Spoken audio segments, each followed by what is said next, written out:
焦燥感くすぶったままの拙い炎何者かになりたくていくらでもなくただ駆け出した超絶なよしより諦め悪い挑戦者がちょっと無駄なプライド投げ打って燃える勇気伝播させようか叶わない恥じわない誰より強くなりたいそれより自分の弱さに負けたくない最前線へかっ飛ばして勝利目指し放つこのエナジー最高潮で生きがってかつての自分を超えて勇気戦が言葉なってどんな夢もリアルにするんだ当てて取ってみせるってそうさ僕ら違いあなたから Go Strike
Class is in session, ladies, gentlemen, and of course all of our non-binary friends. take a seat because CCL is back with some Omega Strikers action. This, of course, is the B stream. I am Master Hamster, aka Alexander T. Kresek, and joining me is Ether Nolan.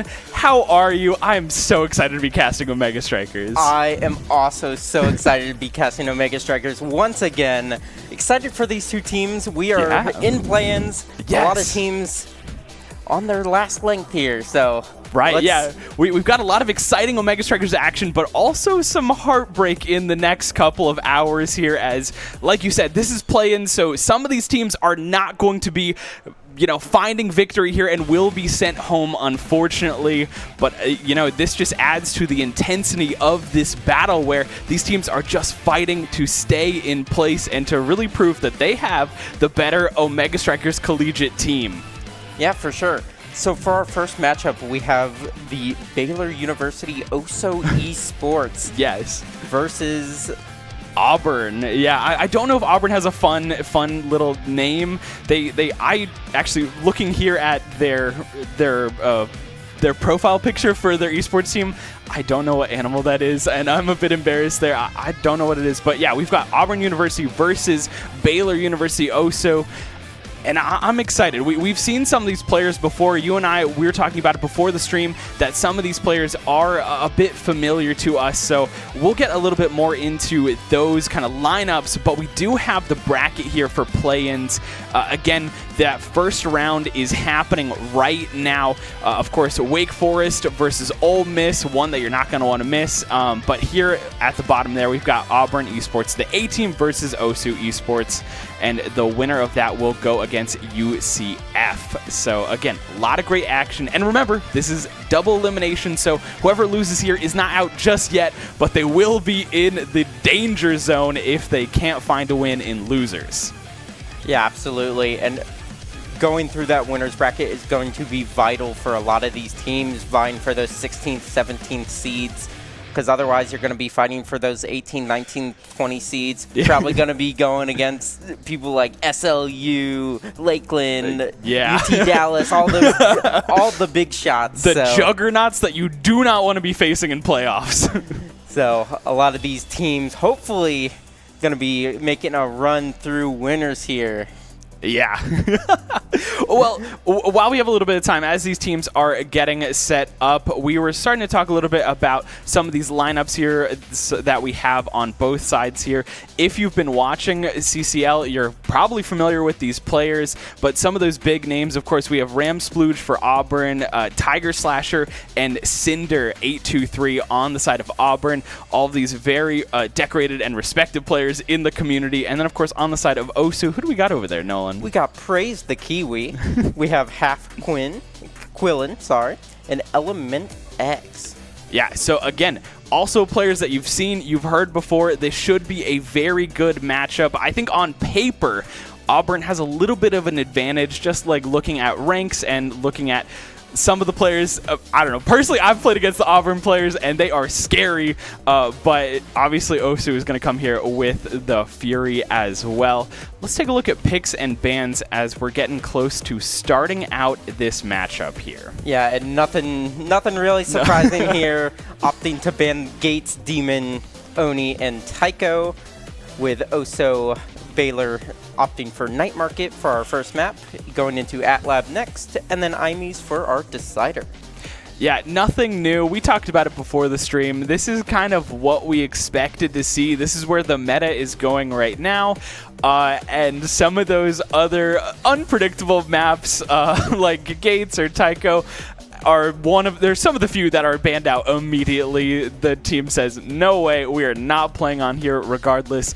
And then some of those other maps like Demon Dias, where it is very kill heavy, it's very fight heavy, but if you're not comfortable and you don't think you can take that 1v1 or that, you know, team v team, it's just not going to be a good time for you. So you've got to get rid of it and play for some of these safer maps where you know that you've been practicing on these maps, your opponents have been practicing on these maps, and you just have to think that your fundamentals will win out at the end. Yeah, and especially on Night Market, one thing I am excited to see as we're going to head into map 1, hopefully soon here. Fingers crossed. Is if we're going to see maybe like a midfield brawler, maybe double brawler, maybe double midfield. There's a lot of different ways to play Night Market, so I'm interested to see what these teams will opt for. There's a lot of creativity, like you were saying, in the way that Night Market has been played. Like you said, we've seen a lot of different compositions here. We could see the Drakkar potentially coming out. We've also seen, of course, Era and X as a good combination as well. Or, like you said, maybe we see double midfielder coming out here.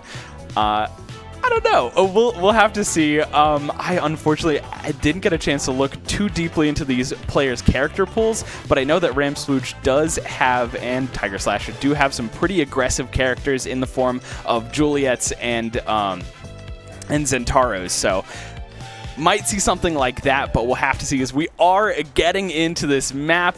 We're in the pre-pick phase here as they're trying to figure out who they're going to play. And we'll also see PK Power 88 coming in here for goalie on the side of Oso. So we'll have them and two others here. But on to Night Market. Yeah, and interestingly enough, we do see the Juliet banned out. That makes sense to me, right? You're confident that the other team has a strong Juliet, don't want to mess with it, get rid of it. On the side of Auburn, we saw a Rune ban. Nolan, is that something you expected to see today? Not exactly. I'm not sure if any of them play Rune. I would be interested to see what the starting awakenings were. Maybe it was like a Castellast or some sort of creation training that Rune kind of thrives off of. But as we go in, we're going to see Asher, we're going to see Aimee, there's the Drakkar you were mentioning. Right. Yeah, and we are seeing actually Viper on crit instead of Cinder coming in on the side of Auburn. So a little bit of changes here, but nothing too crazy. And yeah, I'm already loving what we're seeing here. The Aimees in goal, really making it difficult. Tiger Slasher with the TP and the double barrier already. Viper on crit with that Asher, so oppressive. And the Drakkar right behind. It's so difficult to make something happen. Tiger Slasher gets there in time to stop that from the goal barrier going down. Yeah, and we see the Asher more forward, the Drakkar playing more of a midfield here versus the double midfield comp on the Oso's side. You see the Era, you see the Estelle as they almost get it. The Drakkar coming back to help the goalie as they're really putting on the pressure, almost getting in, but Ramsplooch still trying as Halfquillen getting the goal. Yeah, and you have to be careful here, especially with Auburn, that they're stacked up on top of each other. We have Ramsplooch and Tiger Slasher basically on top of each other, and it gets a little dicey there, especially when you're trying to time your hits and you're playing against such oppressive pushers like Estelle, like Juno. Great coin flip will save the second barrier and will allow them some opportunity to move forward just a little bit. Ramsplooch trying to get it away, pushes over to Viper. We still can't get it. Great defense from PK Power. Yeah, both of these Aimee goalies really trying to put forward pressure to help their forwards here. Really trying to hold the Halfquill and putting a lot of pressure on these barriers. Ramsplooch trying to help him get it out, but still not able to. Trying to get it to their Asher up on top. Finally able to. Dash going to be able to get the barrier. Tiger Slasher core coming back. Ramsplooch setting up. Close, but not quite. I love that redirect on the shot. It just wasn't good enough. It wasn't a steep enough angle in order to get the goal. Viper crit does have flips, so does Tiger Slasher, so those coins are available in case they're needed. Ooh, the overextension, but it is still saved. Tiger Slasher forced to flip due to just a misclick there. And the second barrier still goes down, so they have to be careful. Aimee ults all around. Viper will finish it off and ties it up in this first set. Already, we're seeing so much action happening here. Whew, and I feel like this one's going to go to the distance. Yes. Already at 1-1, getting some spicy plays. We'll see how they continue to play around this mid kind of speed boost, though. Ramsplooch really trying to make use of it, whereas Viper is just going to sit on the other side and wait for passes. And the midfielders are just going to try and deny as Halfquill almost gets it in with the kind of primary there. Almost killing Tiger Slasher with the ult. Ramsplooch back to trying to help. Trying to get a barrier not quite able to. No, it feels like a robbery there that they were not able to finish off and find that barrier, but they are able to with the help of the Aimi ultimate. Again, allowing that extra space, giving them some movement here. And I realized we didn't even check the starting trainings to figure out what all everyone is running. But again, Half-Quillen has to be very careful. The flip from Tiger Slasher out. Again, forced to use that flip. Half-Quillen is being bullied by Ramsplooge right now. Just going to hide in the corner, but it's not enough as Tiger Slasher both saves it and gets the kill. Yeah, and trying to make use of this power play. Praise the Kiwi able to just keep the core controlled and able to get the ult out. Catching Tiger Slasher lacking on the clear. When I was playing as goalie for Shenandoah University, that's the first thing that everyone on the team, Nolan included, would tell me. You cannot cross in front of that Estelle, especially because of that ultimate. It will just catch anything and everything. And speaking of, though, Viper crit says, all right, no, we're tying this up immediately. Gets both barriers and just pushes through PK Power, who did have that coin available but did not use it. Yeah, saying that was supposed to be our goal. And he quickly ties it up after a quick 2 barriers into goal. The Aimi turret coming out here. Oh, really low. Ramsplooge using the core flip to really kill. Praise the Kiwi getting low, trying to look for another kill here. Viper looking for the core here from Tiger Slasher. Gonna look, core flip out, able to respond here. Trying to look for the goal. Things getting dicey. Tiger Slasher playing very aggressive here. Unfortunately, they're not able to find anything, but Viper is open. The pass is good. And finally, we see an end to set number 1. Auburn just barely squeaking out that victory. And one thing I'm really liking from the side of Auburn is the play around the middle speed gate. What they're doing is Ramsplooge is just getting a bunch of speed off that in his secondary. He's getting a lot of speed. He's able to keep control away from these double midfielders who usually their whole shtick is keep control. You have a forward. We're not going to let you get it to that forward. Right. As we see in Awakening's draft. Pretty standard, nothing too crazy. We're going to see the Asher start sparking up. That's going to be something to keep an eye on. Yeah, the sparks are building, and here we go. We do get to see a little bit of the kind of down low on the starts, the awakenings that they have here. And, man, primary. That's probably why they banned the rune, actually. Yeah, prime time, a staple here on the Jakar. Not surprised why they would ban the rune as a double barrier there. Going to open up the barrier on the side of Auburn, but it doesn't look like they're too scared. Going to try and keep the core to Viper. Almost the Bewitching Beam almost getting it there.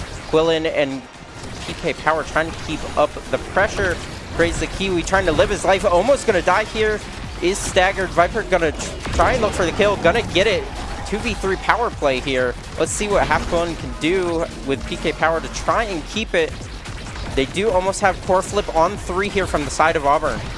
And they have to be so careful. Remember what happened last power play? Apparently Osu just plays better when they're down a player. Unfortunately, they aren't able to find that goal, and they were able to find the barrier defense for so long. And we're going to see another member, actually the same member, go down once more. This Estelle can just not play the game. Yeah, but Quillen and PK Power are able to still keep up as we see core flips being used from the side of Auburn to secure this first goal in the second set. In the second set, they're doing such a phenomenal job. And I love the focus here. We saw Half-Quillen being the primary target of most of these attacks, but now with Unstoppable, they've really turned that target into that focus onto Praise the Kiwi instead, who doesn't have that defense. Yeah, and they're just not, these double midfielders are just not able to keep the core away as Tiger Slasher with the jump, the aerials boosted jump, going to be able to cross so much of the field. Still having the eject button as well to get back if needed and able to score the goal. Yeah, what we're seeing here is Auburn really take the pace of the game into their own hands, not allowing Oso to breathe at all. Yeah, and you see this Asher is just getting so much value, able to Ramsfleet just able to keep it on the side of Oso here. Just really able to utilize the strengths of this Asher. They cannot get it out. Again, they have to be so careful. Great defense from Tiger Slasher, and kind of airballs it into a no man's land. Will find second barrier. Viper forced to use the core flip, and now the pass is low, but gets it through. PK Power tries to jump forward, but can't get the stop, and Auburn quickly finishes off that set number 2. Yeah, swipes down, but not in time. Not able to get a redirect out of the goal there. This Asher going to be first. Not seeing any sparks here, so unfortunately not going to be able to keep sparking up. But will opt for the Demolitionist. Oh, that is scary. Very scary with how much pressure this Asher is being able to put on, being able to just sit in the goal, get these double barriers. Going to be able to get these cooldowns up super quick. Super quickly. And already we saw out of that second set, we saw Asher Viper putting so much pressure and already making such use of the speed and the size of Asher, so that even when they got a barrier, they're very quickly getting that goal shortly after. And already we see one barrier go down from Ramsplooge and the second barrier as well. Tiger Slasher Ramsplooge not letting them breathe at all. Viper just needs to stand at the top and be a menacing presence. Yeah, Quillen trying to respond with these barriers, able to get one, trying to get the second, not able to do so quite yet. Ramsplooge and Tiger Slasher holding on. Viper on the attack now with Ramsplooge unable to get it. Great. Still on the attack here. Yeah, that was a phenomenal save from PK Power. I don't want to skip over that and, not give these goalies the credit that they so truly deserve, especially when you have players like Ramsplooge, like Viper in your face constantly just hitting you over and over again. The fact that you can still make some of those phenomenal saves is just a testament to how good these players are. We do see Tiger Slasher use the core flip a little prematurely, or I guess a little late in that regard. PK Power, another great core to save it. And the core is getting fast as we go into overtime. Viper putting on the pressure. One more core, but the bounce is not in their favor. Tiger Slasher jumps forward. The ultimate, it doesn't get the hit, unfortunately. And this game is still alive. Yeah, Kiwi going down there. Quillen able to get a pass here. Oh, that's too fast. You cannot stop that at that point. Yeah, especially in overtime, those core flips are going to be blazing fast. Ramsplooge able to find a nice little corner there, able to secure the goal. Here we go. I do like what we're seeing from Baylor, from Oso here. What they've been doing is really focusing and playing against this Asher. Again, trying to play to the opposite sides. Although Ramsplooge is still a threat in their own regards. If Asher cannot touch the core, they don't get a score. And of course, as I'm saying that, Asher does touch the core and does get a score as well. Never mind, let me just eat all of my words. What am I saying here? It doesn't matter. Yeah, and unfortunately, so PK Power did get a dash extension on the last draft, but unfortunately is not being able to use it. As they get another double barrier, the Demolition is going off. Asher being able to get some of those cooldowns back. They're feeding it to the Asher again, not going to be able to quite get it. Ramsplooge keeping it in the midfield. The shotgun going to cancel out the strike, and that's going to be a 3-0 from the side of Auburn. 3-0 from Auburn. It was very, very competitive in that first set, but I think once Auburn got the awakenings of their choice, once they were able to just get a little bit of momentum, it was just, they shut the door. They did not let anyone on the side of Baylor, on the side of Oso, get in or compete at all. We saw some great saves, but at the end of the day, the pressure, the speed, the gameplay was just all on the side of Auburn, really forcing a lot of these more defensive cooldowns and defensive abilities out of Oso, not allowing them to play or get as aggressive as we saw from them in set number 1. Yeah, and they were able to stick a lot of damage with the Aimi Asher Jakar. They were able to stick a lot of damage onto especially Kiwi. Especially Kiwi. And just kill one of those midfielders. And it's like, okay, you don't have two midfielders. I'm going to beat you in midfielder v midfielder. And Asher's just going to do the rest. Yeah, and so, Asher will just close it out. Yeah, so a bit unfortunate. But we still do have potentially 2 more games to play here. So nobody's out quite yet. We'll see what adaptations they make, though. Yeah, and map number 2, as we were talking about it before, is Atlas, I believe, and then map number 3 will be IMEs. So still a lot of game left to be played. While we're talking about it, Atlas, what kind of compositions do you expect to see out of both these teams, especially after you've watched Game 1? Do you think there's going to be some adaptations, some changes to what they're doing?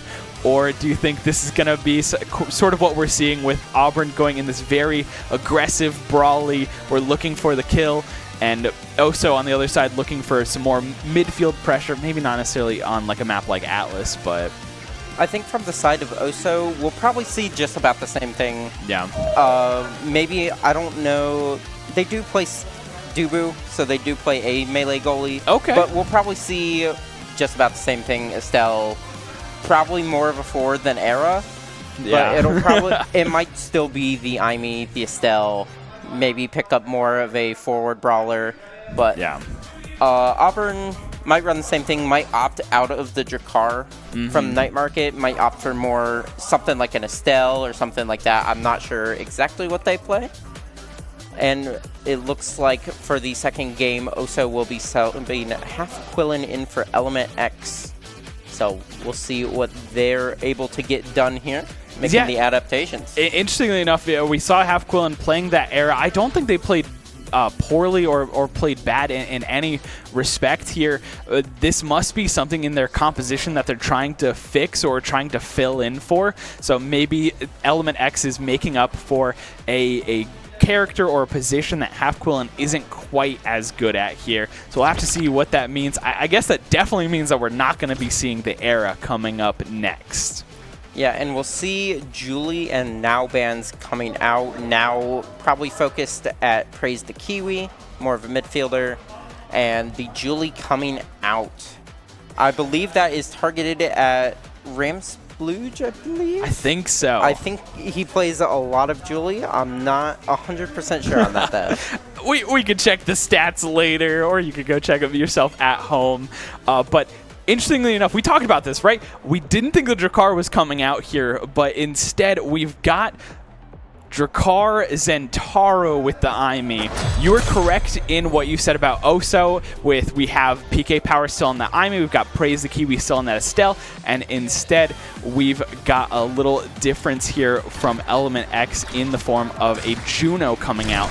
But on the side of Auburn, the only switch we're seeing here is that Zentaro instead of the Asher. So a little bit more mobility, but still going to be stuffing in your face and still a ton of damage coming out.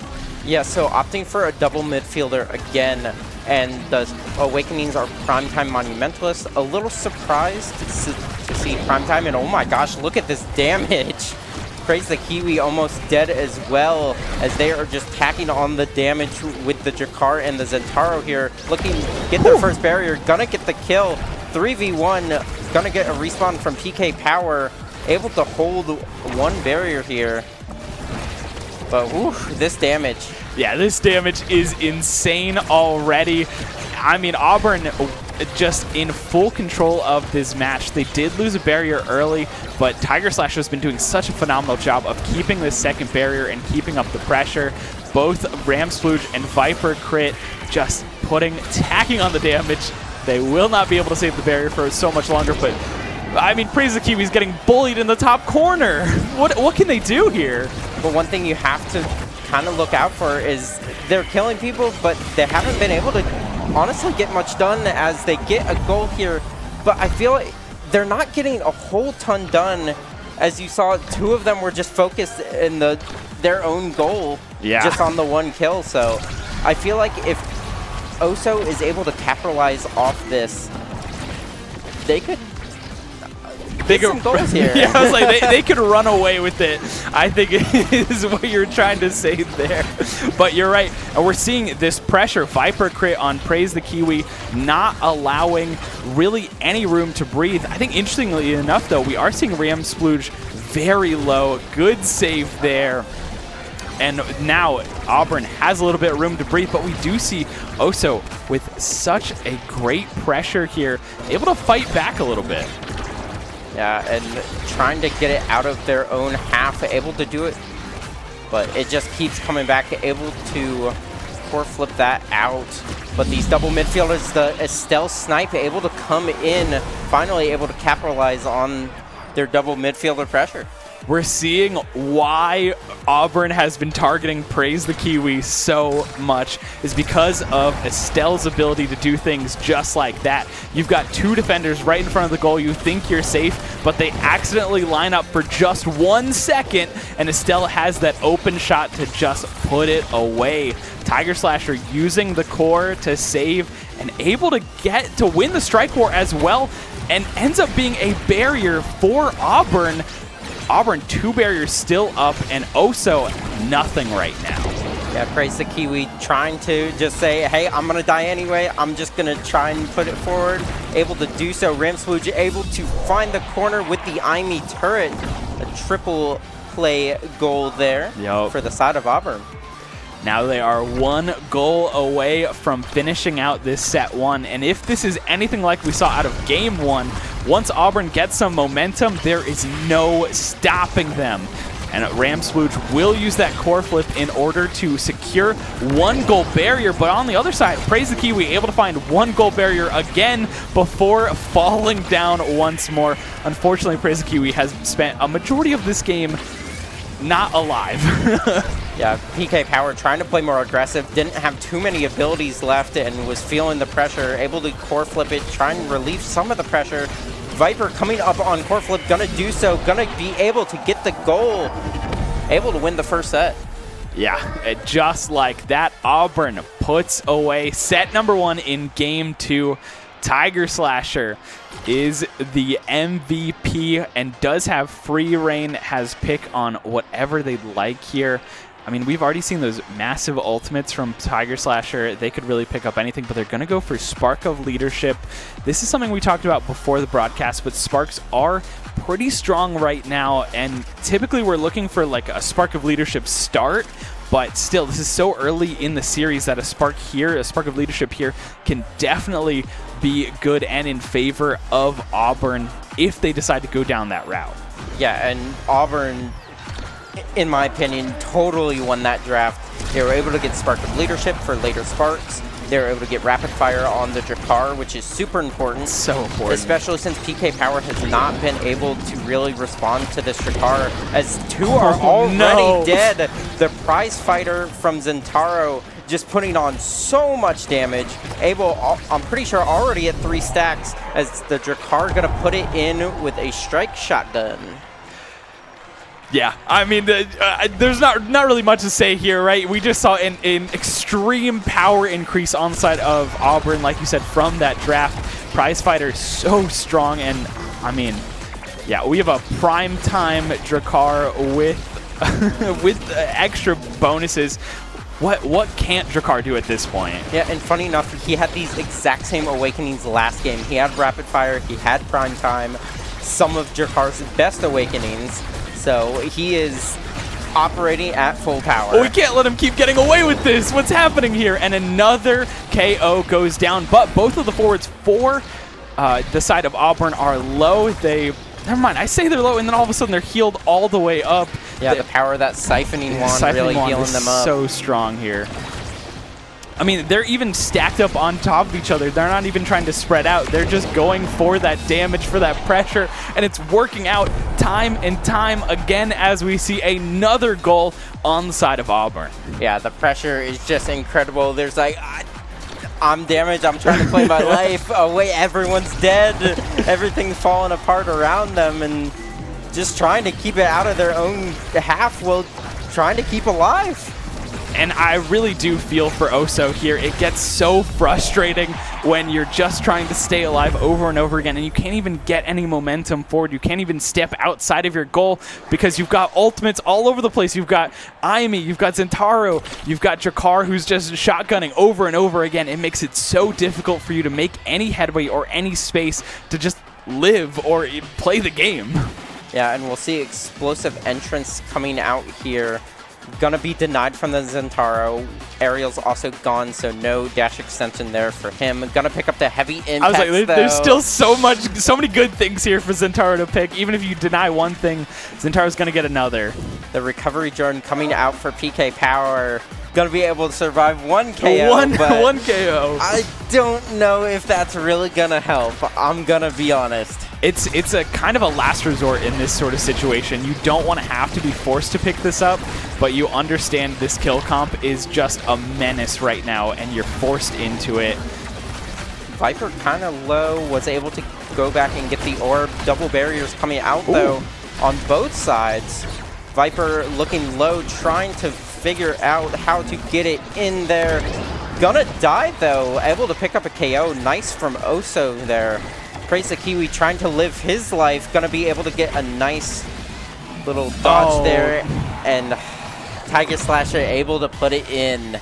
We saw some great callouts from Oso here. Finding that kill onto Viper was imperative for them to win this match, and they also got double barriers. They had that opening and that opportunity, but again, they're using so much of their evasion, their core, like flip potential to just survive and to stay alive. Or they just die and it gets reset anyways. Yeah, Praise the Kiwi low on the backside, almost dying to the side swipe there from Aimi. Viper just hunting him down. Almost getting the barrier. Praise the Kiwi still able to defend. Gonna die to Viper there. Core flip coming out from PK Power, trying to be aggressive. Not able to find it though. Gonna get revived off the side. It wasn't even like, oh my gosh, the power play is coming in for Oso off the core flip. Able to find two from Element X. Rimswooch holding it down. Able to find a nice angle to clear it off the side there. Still able to hold the barrier. Really nice from Ramsplooch there. Double barriers means open goal on the side of Oso. Viper back up, trying to put power back in. My mind is blown right now. Ramsplooch with a beautiful defense, but it doesn't matter as Praise the Kiwi finds a nasty angle on that corner and will secure a goal. Oso is still here to play. They are still in this series, and maybe the recovery drone was what was needed. Also, Element X with a beautiful core flip. Really nice find on the side of Oso there, but game's not over, so let's see if they can continue to put out what they just did, as Viper and Ramsplooch on the top side really putting on that pressure again and again. Tiger Slasher trying to get it back up to them. Praise the Kiwi trying to flip there, not able to find it though. Viper low, flip onto PK Power. Gonna die there though. 2v3. Flips up on the side of Viper. Tiger Slasher also has it. Gonna get to Ramsplooch. We might see an Aimi dash in with, okay. Oh! Able to find a nice angle there. 2-1.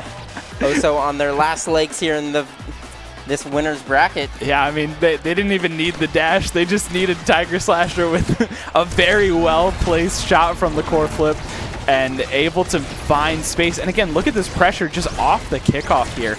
It just gives them so much momentum going into the game. Praise the Kiwi once more with a great answer. Does die, but their life was not in vain as they were able to get that second barrier.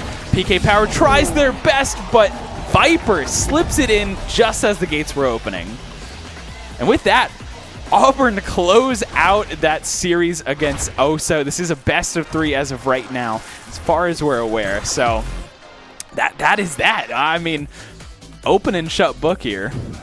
Yeah, and Auburn looking really strong. These damage comps really coming out. I mean, that's all what the meta is. Yeah. The primetime coming out for both games, really favoring the Jakar there. Able to find rapid fire both times as well. Yeah, I mean, I think Jakar got very lucky in the draft, and then also just we saw a lot of great picks out of Auburn in terms of overall draft picks, where I'm not just going to leave it up to just chance and luck, but they were making some really smart decisions on their character picks and also their target focus when they were running these very heavy brawl and kill comps. They were making sure that someone on the side of Oso was dead almost all the time. Yeah, and we see 13 KOs coming out from the side of Auburn, 8 of those belonging to Viper. What can you do? I mean, the siphoning Juan Zentaro is just so strong at times. Yeah. Yeah, exactly. Like what can you do? There's nothing you can do. We do have some replays from the series to just take a look and remember all the great memories we had in this first series of the day. I really did like what we were seeing out of Oso in the beginning. A lot of pressure from that era being played up forward. Praise the Kiwi on this Estelle. Again, you can't cross in front of that Estelle. That ultimate will just catch it every time, or the primary. And then Viper with that Asher, so oppressive. Aimee wants to play away, wants to be knocking the core away before it even gets close to Asher. And Viper always positioning themselves in such a great place. Ramsplooge with this Drakkar, it has been phenomenal. Even when we saw in that third set where we saw Oso playing more down towards Ramsplooge still finding Viper open or just setting up for themselves. Yeah, and Viper on both the Asher and the Zentaro, putting so much pressure, being able to find KOs. Maybe not so much on the Asher, but still able to find immense pressure. Was able to get Demolitionist in Game 1. Was able to get a lot of damage in Game 2 with the help of Ramsplooge on the Drakkar there. But as we see, Game 2, just so much damage, so much pressure, just from everyone on the side of Auburn. From everyone. Yeah, look, we have situations like this where it's a 1v3. What can you do if you're PK Power? Again, rhetorical question because there's not really much you can do here. Survive for as long as possible. Yeah, and another thing, they just did not see Stagger Swagger as well. Yeah. One of the, more survivability awakenings. They also didn't see Spark of Resilience, which would have given them a lot of stagger. So a bit unfortunate, but it is what it is. Yeah, it is a bit difficult when you're going into these matches with a game plan and you're just unfortunately not seeing those awakenings that you really want to in order to survive. So here we are, back at the bracket. Oh my gosh. Auburn does defeat Oso here and will send them down to that loser side where they await their next opponents. Auburn moving forward against UCF, so we'll see them later in the tournament, at least for now. Yeah, it looks like Wake Forest and Ole Miss, the kind of rematch from the Wake Forest land still going on the mainstream. Go check it out, but also stay tuned. Stay tuned. We've got more matches on the B stream here, so this isn't the last that you've seen of us and isn't the last CCL that you are going to be seeing for today. I, of course, have been Alexander T. Kresek, Nolan, my wonderful partner in crime here, and we're going to be taking a short intermission as we get set up for the next match, so don't go anywhere, or maybe grab some popcorn, grab some drinks. We'll see you in a little bit. We'll be right back after this.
I'm Galaxia. We play positionless core strike in terms of our 2 forwards. There are times when I'm hopping in to fill that traditional forward role. And then I am a secondary education history major. My name is Mason Macho Waffles. I am the IQ forward. I am a computer science emphasis on game design major. Yeah, I'm Kodalo, otherwise known as Dakota, and my major is I'm a cybersecurity major. GC JV almost beat Rutgers Red, so I would love for them to take down RPI, so then we can take down Rutgers Red as well. We just need to work out. I think the biggest gap now is we have general game knowledge. We know how to play the game, obviously. We know most of the things. It's just there's so many little things like core strike timings, like knowing how to use your abilities, knowing how to deal with not getting kills. And if getting killed, then it's really just those niche things now that are those little tweaks that are really the difference between like a playing team and even the best teams. Just like, let's just in general, like, you're washed. Like, I don't know how you made it here in the first place, but we're not relevant enough to know anything, you know? I choose peace. Shout out to my family, my parents who watch like almost every game when they can. I'm going to shout out my stepdad. He actually learned about Omega Strikers this season from me being on this team. So he also watches the stream every week, talks with me about other teams, talks with me about the game. Shout out, obviously, to our JV players because they've been very eager to learn. They've been great helping us.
最後の焦燥感くすぶったままの拙い炎何者かになりたくていくわでもなくただ駆け出した超絶なやしより諦め悪い挑戦者が上等無駄なプライド投げ打って燃える勇気連発させようか叶わない恥わない誰より強くなりたいそれより自分の弱さに負けたくない最前線へかっ飛ばして勝利目指し放つこのエナジー最高潮で生きがってかつての自分を超えて行け線がを取っ払ってどんな夢もリアルにするんだ当てて取ってみせるってそうさ僕ら違いあなたから Go strike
Yep.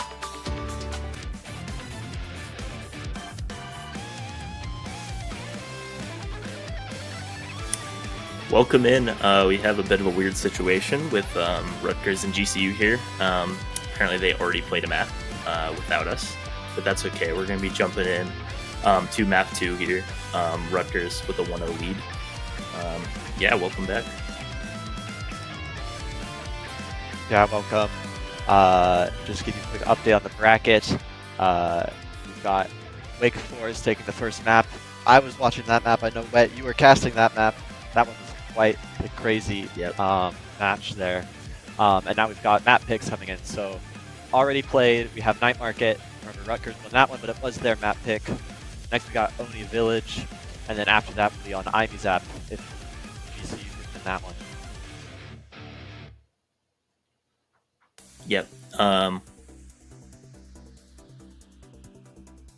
Laid out. So what exactly they're going to be trying to do, but GCU obviously going to be trying to make adjustments, come back, get the momentum back. Rutgers has to be feeling pretty good, winning their own map pick, but you know, GCU just has to get the job done. They picked Oni Village, and if they can make it happen, we'll be going to a map 3 and hopefully exciting, and we'll be able to get at least 2 of their maps on stream here. So yeah, we'll see. Hopefully we're going to be getting into game with them soon. Yes. We don't really know how that first map went. I don't know if it was very close or if it was one-sided there, but I'm hoping that this next map is not just a real quick in and out for us. Yeah, absolutely. Now, Oni Village.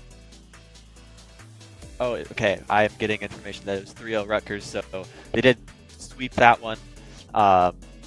But it was their map pick again, so maybe GCU can do something here in Oni Village. They are very similar maps, like generally, like they both have 2 barriers, both rely on that speed on the edges for Oni Village and the center for Night Market, but Night Market is that getting that speed gate is very, very important. So we'll see if that was the issue for GCU.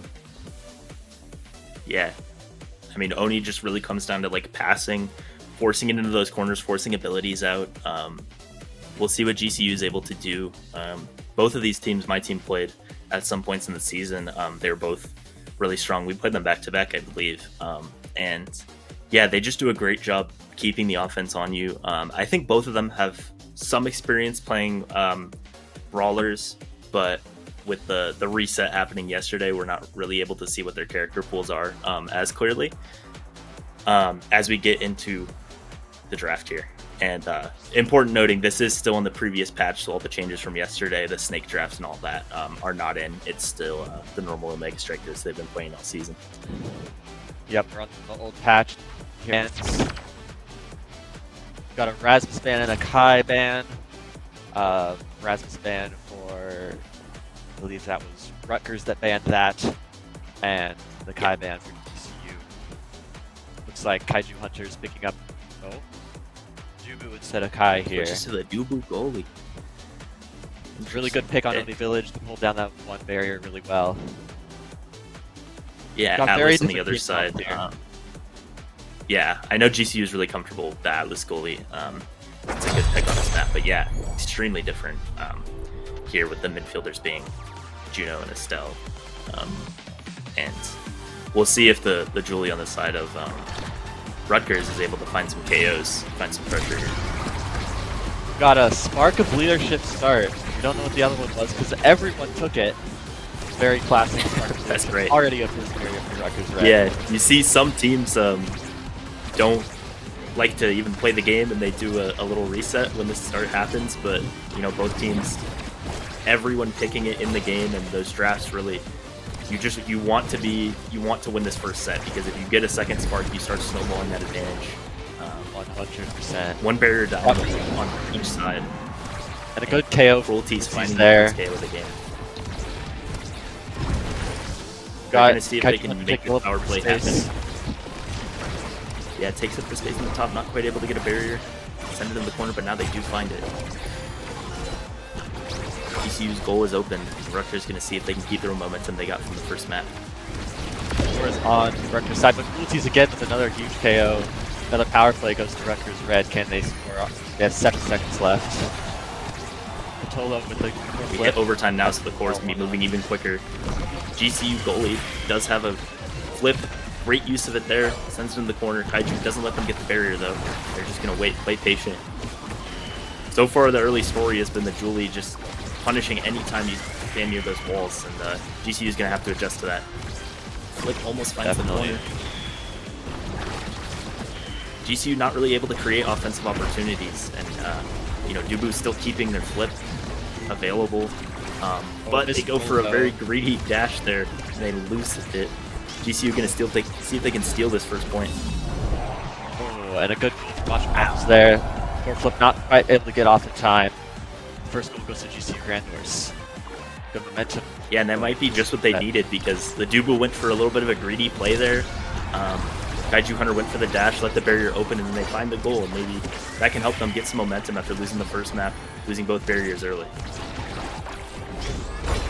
Barrier down already for Rutgers. GCU though, or yeah, GCU.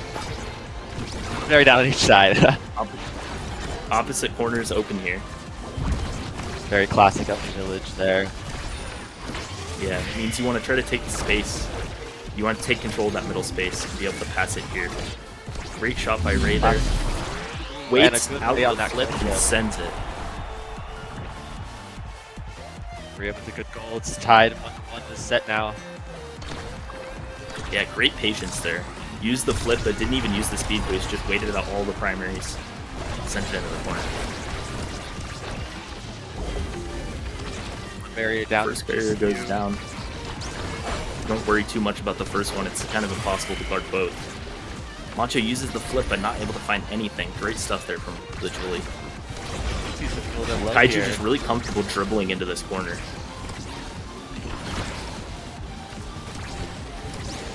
Good defense from that Atlas in the corner, not letting them in. Neither side really able to mount an offensive push here. Core sort of just staying in the middle, but they do find the bottom barrier there. He's trying to take out the Taro there. Might get it. All three of GCU Grandors back to their goal. Yeah, they're not able to take space right here, and I think the Dubu's doing a great job just passing where they're able to keep control of it. But right as I say that, GCU now able to get a little bit more pressure. Hope to get the cooldowns out. They're not really able to get it up to Galaxia and make those goals happen, but we have overtime Juno Slimes now, which is going to make it difficult. Definitely. Wall comes the out. Wall from Dubu keeps it in the corner, but a great save by Kataloa. Tie game so far, in this point, just nobody able to break through. Might be a more even map than we saw in the first one. He's again looking below. Lewis comes out from Juliet to avoid that Zataro ultimate. Good expanse. Still, the Kataloa there. One barrier up on both sides in overtime for about a minute now. This is what happens on Oni. Just neither team able to make it happen. Not really the fault of the forwards, just really great defense from both sides. You see Cruelties is low, but they're not really going to punish. That could be the chance they need if they can get a power play, but really they're just focused on the core, letting Cruelties heal back up. Macho Waffles has a core flip, and so does Kaiju Hunter. There's Macho tries to find the corner at a great angle. That's so tough to guard as the goalie, and puts it in. Good passive use from Macho Waffles there. Kaiju Hunter doesn't quite see that one coming. Go into both times Macho Waffles has been able to put the goals in. See if GCU can find their first set of this game. They got 3-0'd on map 1, but they're looking confident and strong here. But as I say that, great. Both barriers go down into KO. Yeah, it's his KO back and that double barrier. Huge. Godolov does have that flip though, so that uses it to try to maintain some space. He's on their side, but not for long. Rhea has a flip now too. Yeah, Ray has it now, and they put it past the Atlas primary. Great timing from Cruelties there to wait it out. We're going to go to a 0.5 on this first set. Already looking like it's going to be a close one. If GCU take this first set, it's momentum going into set 2. Yeah, it would be disappointing for them after getting the 2-1 lead if they weren't able to find a set here with getting swept in the first one. So GCU really going to want to keep the momentum. Playing good defense so far. They dropped the first barrier, but that's usually not a problem on this map. It's getting that second one. Cruelties gets the second barrier. Fun from Cruelties. Has a fourth flip too. GCU finds a barrier of their own. It's in an awkward spot. Send it up to Galaxia. Juno's trying to make it happen. Julie has the flip, uses it, but the core got displaced a little bit behind her. Missed opportunity there. GCU needs to capitalize. Great save from Cataloa. Cruelties almost puts it in. Goes for the dash punch on the goalie, but doesn't get it. They have the 2-on-2 in the front court now. GCU, if they can find this last barrier, sends it into the corner, and a great goal from Cruelties. First set goes to Rutgers Red. It's not be feeling too great for GCU, but there's still many sets to go. I think they can bring this back with that spark of leadership. We've got no sparks in this first awakening, so Rutgers Red not going to get a huge power spike here. Definitely means GCU is still in this. Yeah, that's good news for GCU because that would have been the biggest. I mean, obviously you don't want to lose the first set anyways, but if they were able to snowball those sparks of leadership, it would have been even worse. But here, you're going to survive. You're going to be okay. You do get prime time on Atlas, which I think will help with defense a lot.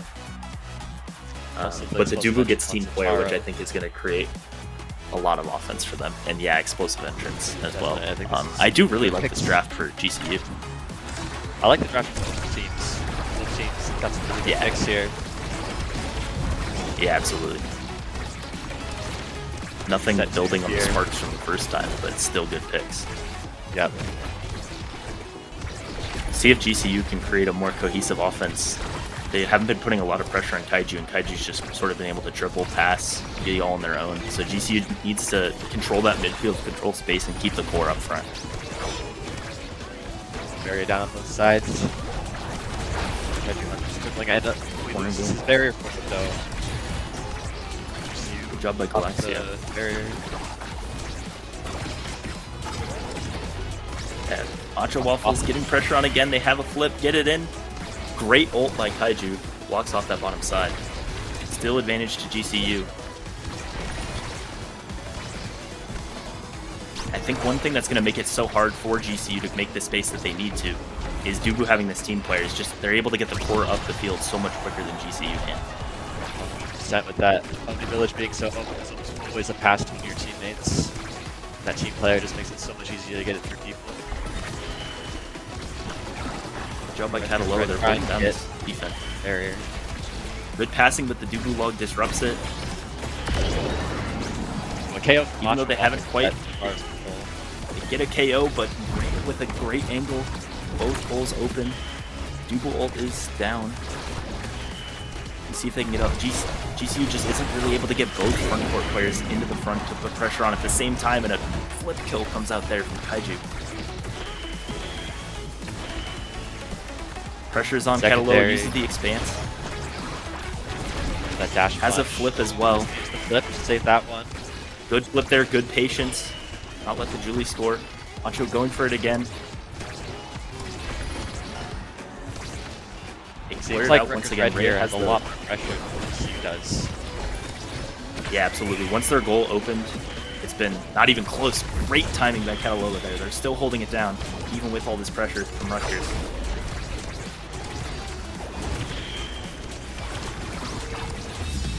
Misses the dash punch. Passing. Macho Waffles goes in and puts it in the corner. On offense, Macho Waffles really been doing it all. Found every goal, I believe.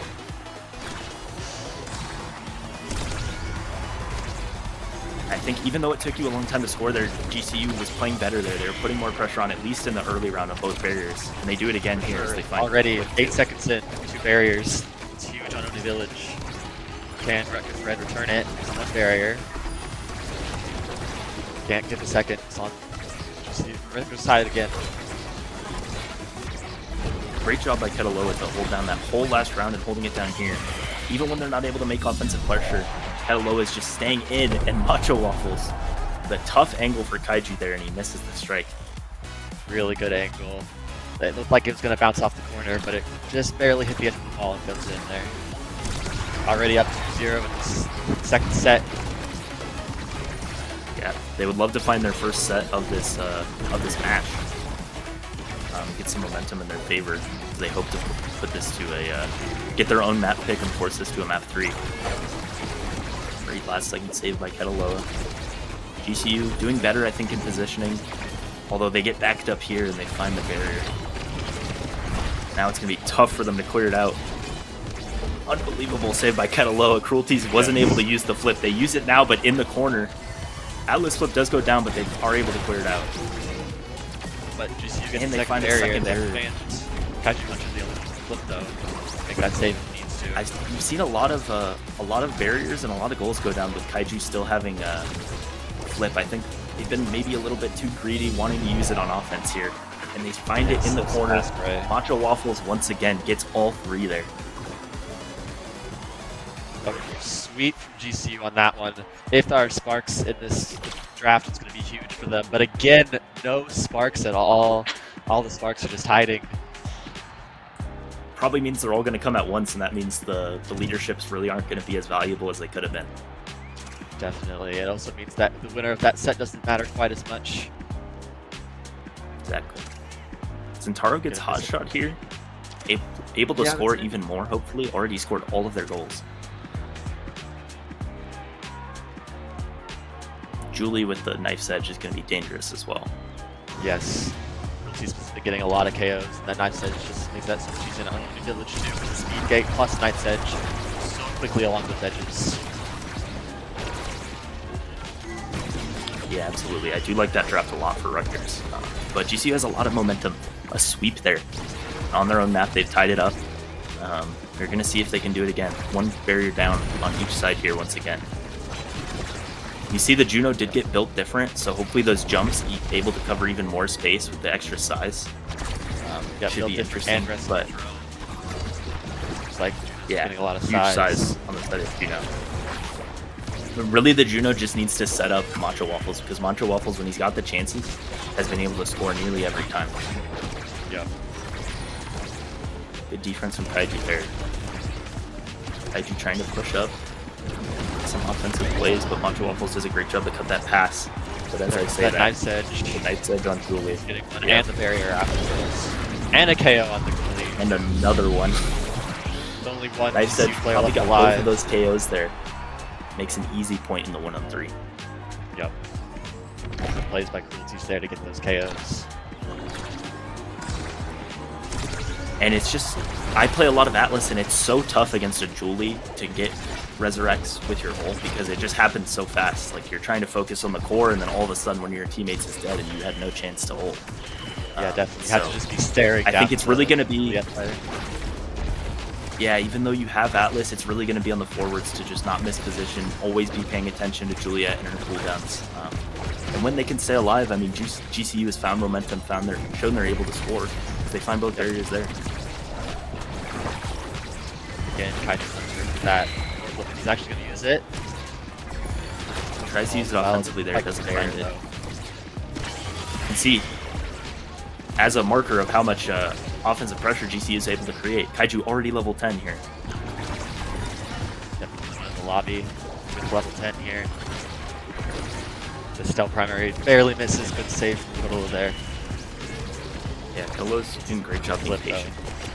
Key against him still. It's the corner. Macho Waffles now with the hot shot in overtime. They can get the core to them, but it doesn't matter. Galaxia with the Juno jump puts it in the corner. Yep, tied up this. I think with the Awakenings.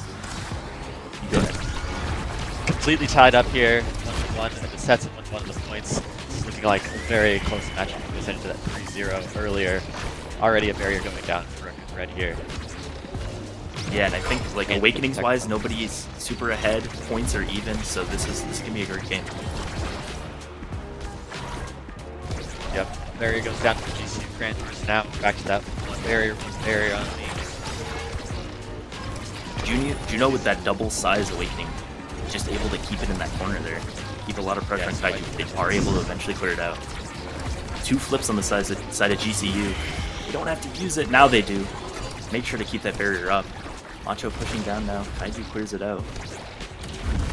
Might have another long round here with both corners being up. It's just so hard to score in that way. But Macho does go down and they have the power play. Yeah, the core flip too, so that's gone. And this barrier goes down for GCU as well. They have 3 seconds left in this power play. Can they get the goal? Not quite. Power play's back. But the goal is open for GCU Grandors. Yeah, Kaiju's just held it down. Not able to let them get this barrier open. With only 1 goal open, it's so hard to play on this map with Cruelties. Great job passing into that corner, win the strike wars. Cruelties puts it in. Yep, Rutgers right, only has one to set.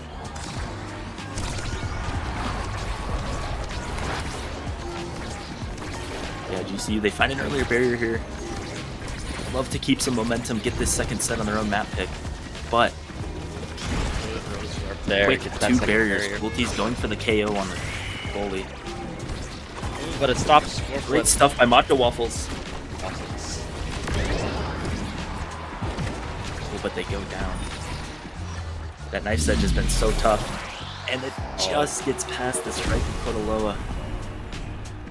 Yep, just barely gets past him. Right in between the Juno and the Atlas. Good angle there.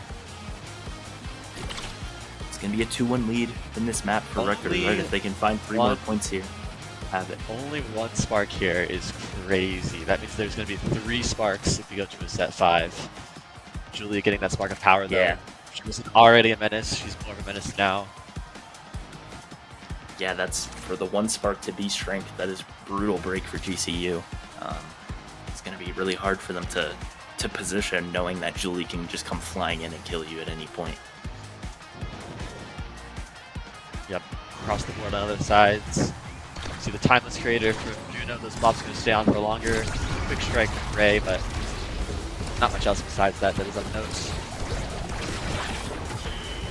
Bigger creations from GCU, they'll see if that can create space when they've not really been able to. Galaxia forcing it into this corner, but good defense by Kaiju and a great pass out. Uses the wall to get that second barrier. You see GCU just having to all be clumped up in the corner. Now they do clear it out. Macho Waffles trying to get in that corner. Great defense by Kaiju. Yep, he's got some really great clears and just clearing it away from where the enemy forwards are. Getting it to his own forwards, that team player. Godolo too, though, having some crazy saves there. Yeah, I think both goalies have been playing great here. You know, just kind of making everyone, passing into the right open space where it feels like everyone's having to chase the core. Great clears, both sides playing well. Both barriers still open as we near overtime. Barriers closed, rather. You see Grant, We have though, almost has 3 2 flips on the has side. that third. Yeah, almost a third. They're going to need to make use of those because it's just so hard to score on this map with this big open space and everyone able to cut your passes. Great ult from Dubu there. Flip comes out from Ray. Voltes puts him in the corner. Great angle by Galaxia. They use another flip. Don't get it. They still have 1 more flip to go, and they do use it. Tries to send it to the corner, but Kaiju's ready for it. There goes Voltes getting a KO. Really important right now. He's really taking over these middle sets. The KOs with the scoring. I mean, the core is just zooming here, and it's hard to keep track for the teams. Kaiju gets the dash into the corner for the save. Macho keeping the pressure on, but Cruelties gets it down, misses the flip. Misses the hit, rather. Another ult from Kaiju. Passes it up. Passes it down to himself. What a point there. Macho Waffles. Core was moving too fast for my voice to there. keep up, but great job. Yeah, the overtime plus team player on Oni Village and all maps. Speeds up the floor anytime he pushes those edges. Yeah. Barry down on One both barrier sides out on already. each side flip. GCU trying to keep that momentum going if they can force this to a set 5. You gotta be careful around those edges. But Julie just has so much power. Uses the flip, but doesn't find anything there. They get it down to Julie, has a chance, but not quite. For Grand Doors. Another great save by Kaiju Hunter there. Yeah, just holding it down Pushing here. up the back Keeping that barrier up. taking a lot of space. Moving offensively. Great saves by Cataloa. Everyone in the Julie goal, dash. but Cruelty punches it in. Not much you can do there. Yep, that is Julie for you. And it's 1-1. It's fourth set here. Grand Doors needs this set in order to have a chance.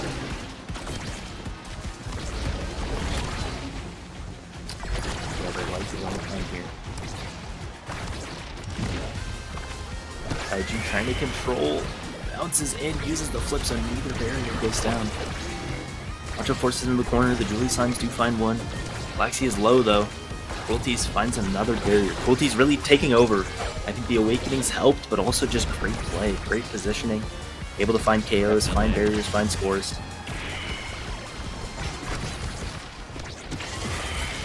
Let's see, use the flip there. Trap. Another flip, so neither on their side. The barrier goes down for Rutgers Red. It's the GCU's chance to get a goal here. Watch Waffles and Galaxy are both trying their hardest. Not quite able to find it there, and they missed the flip. Tough position for Cataloa here. The secondary finds it. Great saves there. Not able to create much offense here. Flip from Rhea and puts it through everybody. The strike shot. I saw the lines there. I saw the vision. The strike shot just barely missed. Yeah. Over there. Almost Not had that quite. save. And now it's going to be game point for Rutgers Red. If they can find one more point here, they'd move on to the next round. GCU trying to create offense. They already have one barrier down. Great save from Cataloa there. And they find the second. Can Rutgers do it? Just need 1 point here. The dash punch finds the goalie, but they save it out. Kaiju moving up on the offensive. Puts it in, not quite. Right now. Get ready. Rhea puts the last goal in. 3-1 set victory. 2-0 game victory for Rutgers Red. And they move on. Seemed like a much closer match than the 3-0 probably was, although unfortunately you did not get to see that one. Very well played by GCU Crandors there. They are not out yet. They still have the losers bracket to go. They will be playing against either Ole Miss or, well, it depends on how the bracket goes. Yeah, so we'll have to see wait and see who for that they one. go up against. But Rutgers feeling good, and they'll now play the winner of the game that I believe is going on the other stream right now. UCF Rods and Auburn A. Rutgers has to be feeling pretty confident about that. In total, 6-1. They were playing great. I mean, goalie was holding it down. They were doing great passing, and just the Julie was able to take over that one, as you see the bracket here. Yep, Cruelties, the KOs, and the goals doing very, very well. Kadla did what he could to hold it down, but inevitably goes to Rutgers Red for this one. They have to win one more match, at least. And they're on to the playoffs. They have many chances, so it's looking good for them. Yeah, they put themselves in a great spot. Already 2 wins, and they just need to find one more, and they can be in the playoffs, which is what you want. I mean, Rutgers Red we played against them earlier this year, and they showed like they feel like a playoff team. They played like it today so far. They just need to find one more win. A great job from them. I think GCU they found some momentum in the middle of that second map. They can't be feeling too bad. It's things to lose and go to the losers bracket. You know, you have your back up against it a little bit, but if they can stay confident, they can make it happen because they're a talented team as well. Yep, in a bracket like this, you're always in it until you're not anymore. You have lots of chances to still make one of the seeds there. And here we're watching the replays.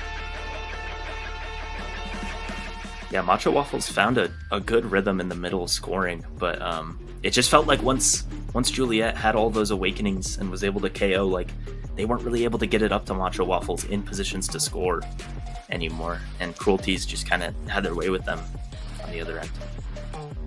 Yep, all of the awakenings definitely fell into Cruelty's hands. That spark of power, I think, made a huge difference in that last set there, giving the whole team power, but also themselves. And of course, absolutely. that knife's edge, like we mentioned, on Oni Village. Yeah, Rutgers Red gonna move on. They'll have a little bit to wait to play their next game, but they got to be feeling warmed up, confident, doing well. They'll play the winner of UCF Rods and Auburn, which is on the other stream if you want to check them out on Striker Central. A great day of playing so far. We've had some fantastic games. That one, GCU found momentum for a little bit there, but not quite able to do it. Rutgers Red with a great performance. They're close to moving on to the playoffs. Yup. We'll go ahead and close it out for this stream. Please go over to Striker Central. Looks like a close match over there. It's Auburn is up 1-0 in the game. And yeah, we'll see you back here for familiar faces here. What match is being played next?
Well,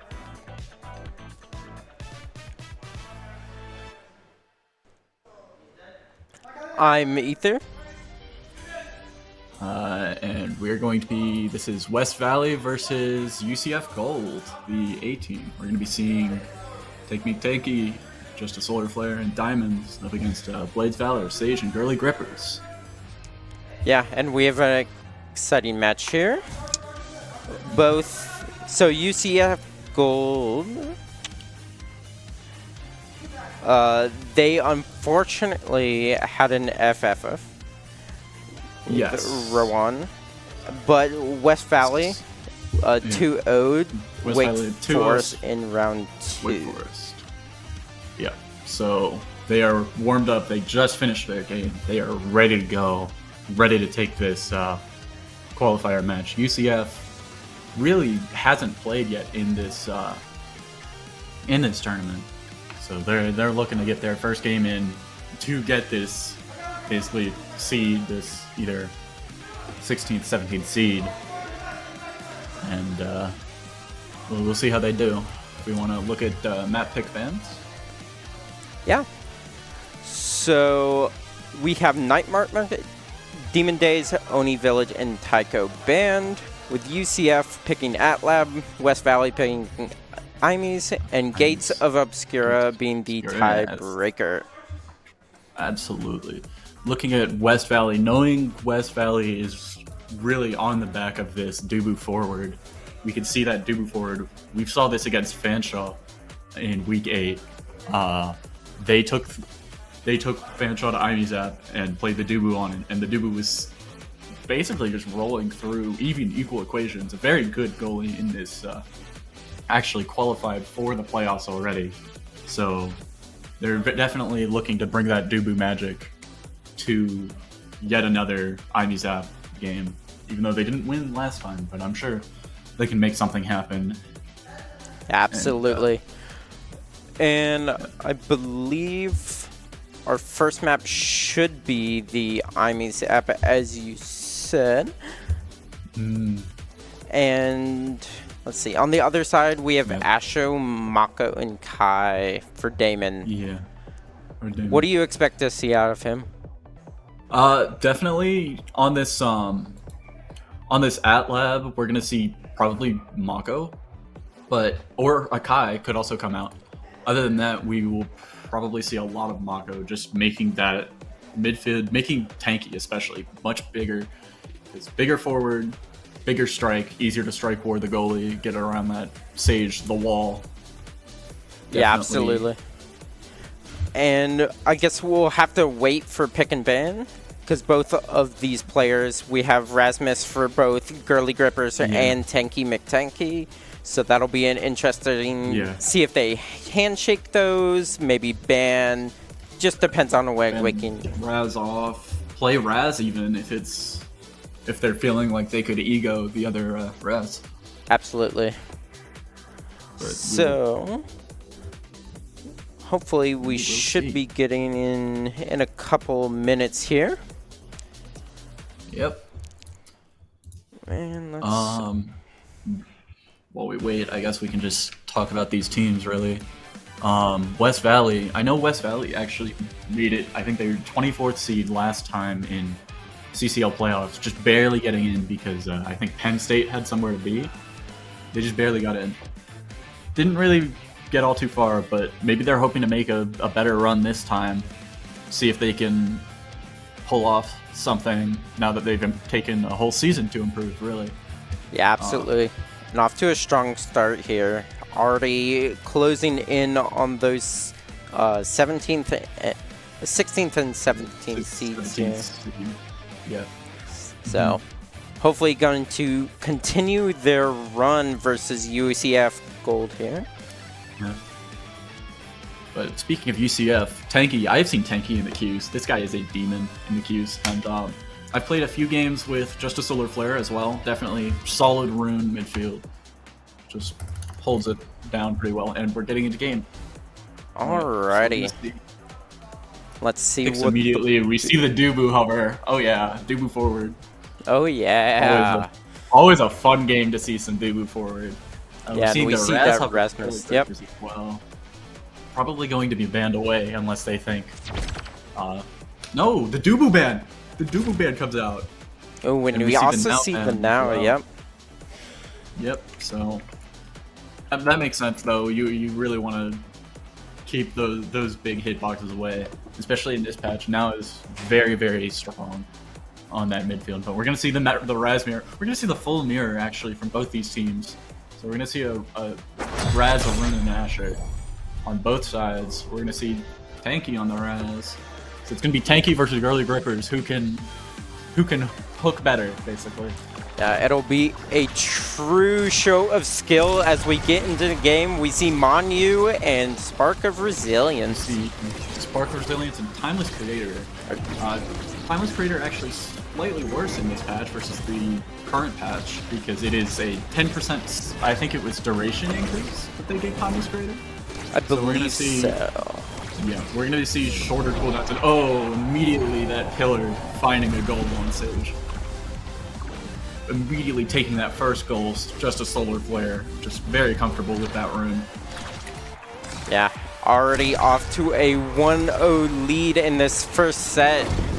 As we see the banished double pillar getting a lot of damage onto girly grippers here. Yep, just really trying to keep this Raz level 1 so that he can't be pulling your teammates off the edge. You can't pull your teammates off the edge if, you know, he's dead. And, Absolutely. We're going to see a good hold from Sage on this rune, walking up to find some forward pressure. Pillar stopping it for now. Diamond throwing out his big shield as well, just to hold that corner, because these Imizap corners are deadly. Yeah, and this Asher's making a push. Blaze Valor just barely doesn't find it. Woo. And a kill onto the other Rasmus here for Girly So the Grippers. reckoning begins. You see Girly Grippers take that first one. Pillar almost finds the barrier. Flip holds. Girly Grippers walking up a flip though. Finds the barrier. Is able to find it. Just trying to hold on, Asher. The hook. Oh, but it doesn't matter. Still finds that pillar. Kind of taking their time with it now. Able to find the barrier on the other. Ooh. And the secondary coming out from Tanky. Dribble secondary finds the open net. Another point goes to UCF Gold. Yeah, and UCF really holding it down here. Really able to just gain so much control here. Absolutely. Just taking control of this game. Even when they're down, they're not out. The Girly Grippers already finds the other res anyway. Alright, let's see what they can do, yeah. These pillars though, back, forth with these pillars. Not able to find anything with that power play. Tanky back up. Tanky back up. Diamond Solar Flare, definitely. Midfield goalie combo holds very well. Nice hook, unfortunately, right into Blade's Valor. Vanish comes out, finds the core, does not find Tanky. Tanky evades it, but Sage with the core flip. All the way down, Blades with the core flip as well, doesn't need it, finds that goal, and puts a point on the board for this. Their own map pick. Yeah, Blades able to beat out Damon in the Asher 1v1. Immediate hook comes out. Doesn't find anything. Tanky looking for a hook of his own.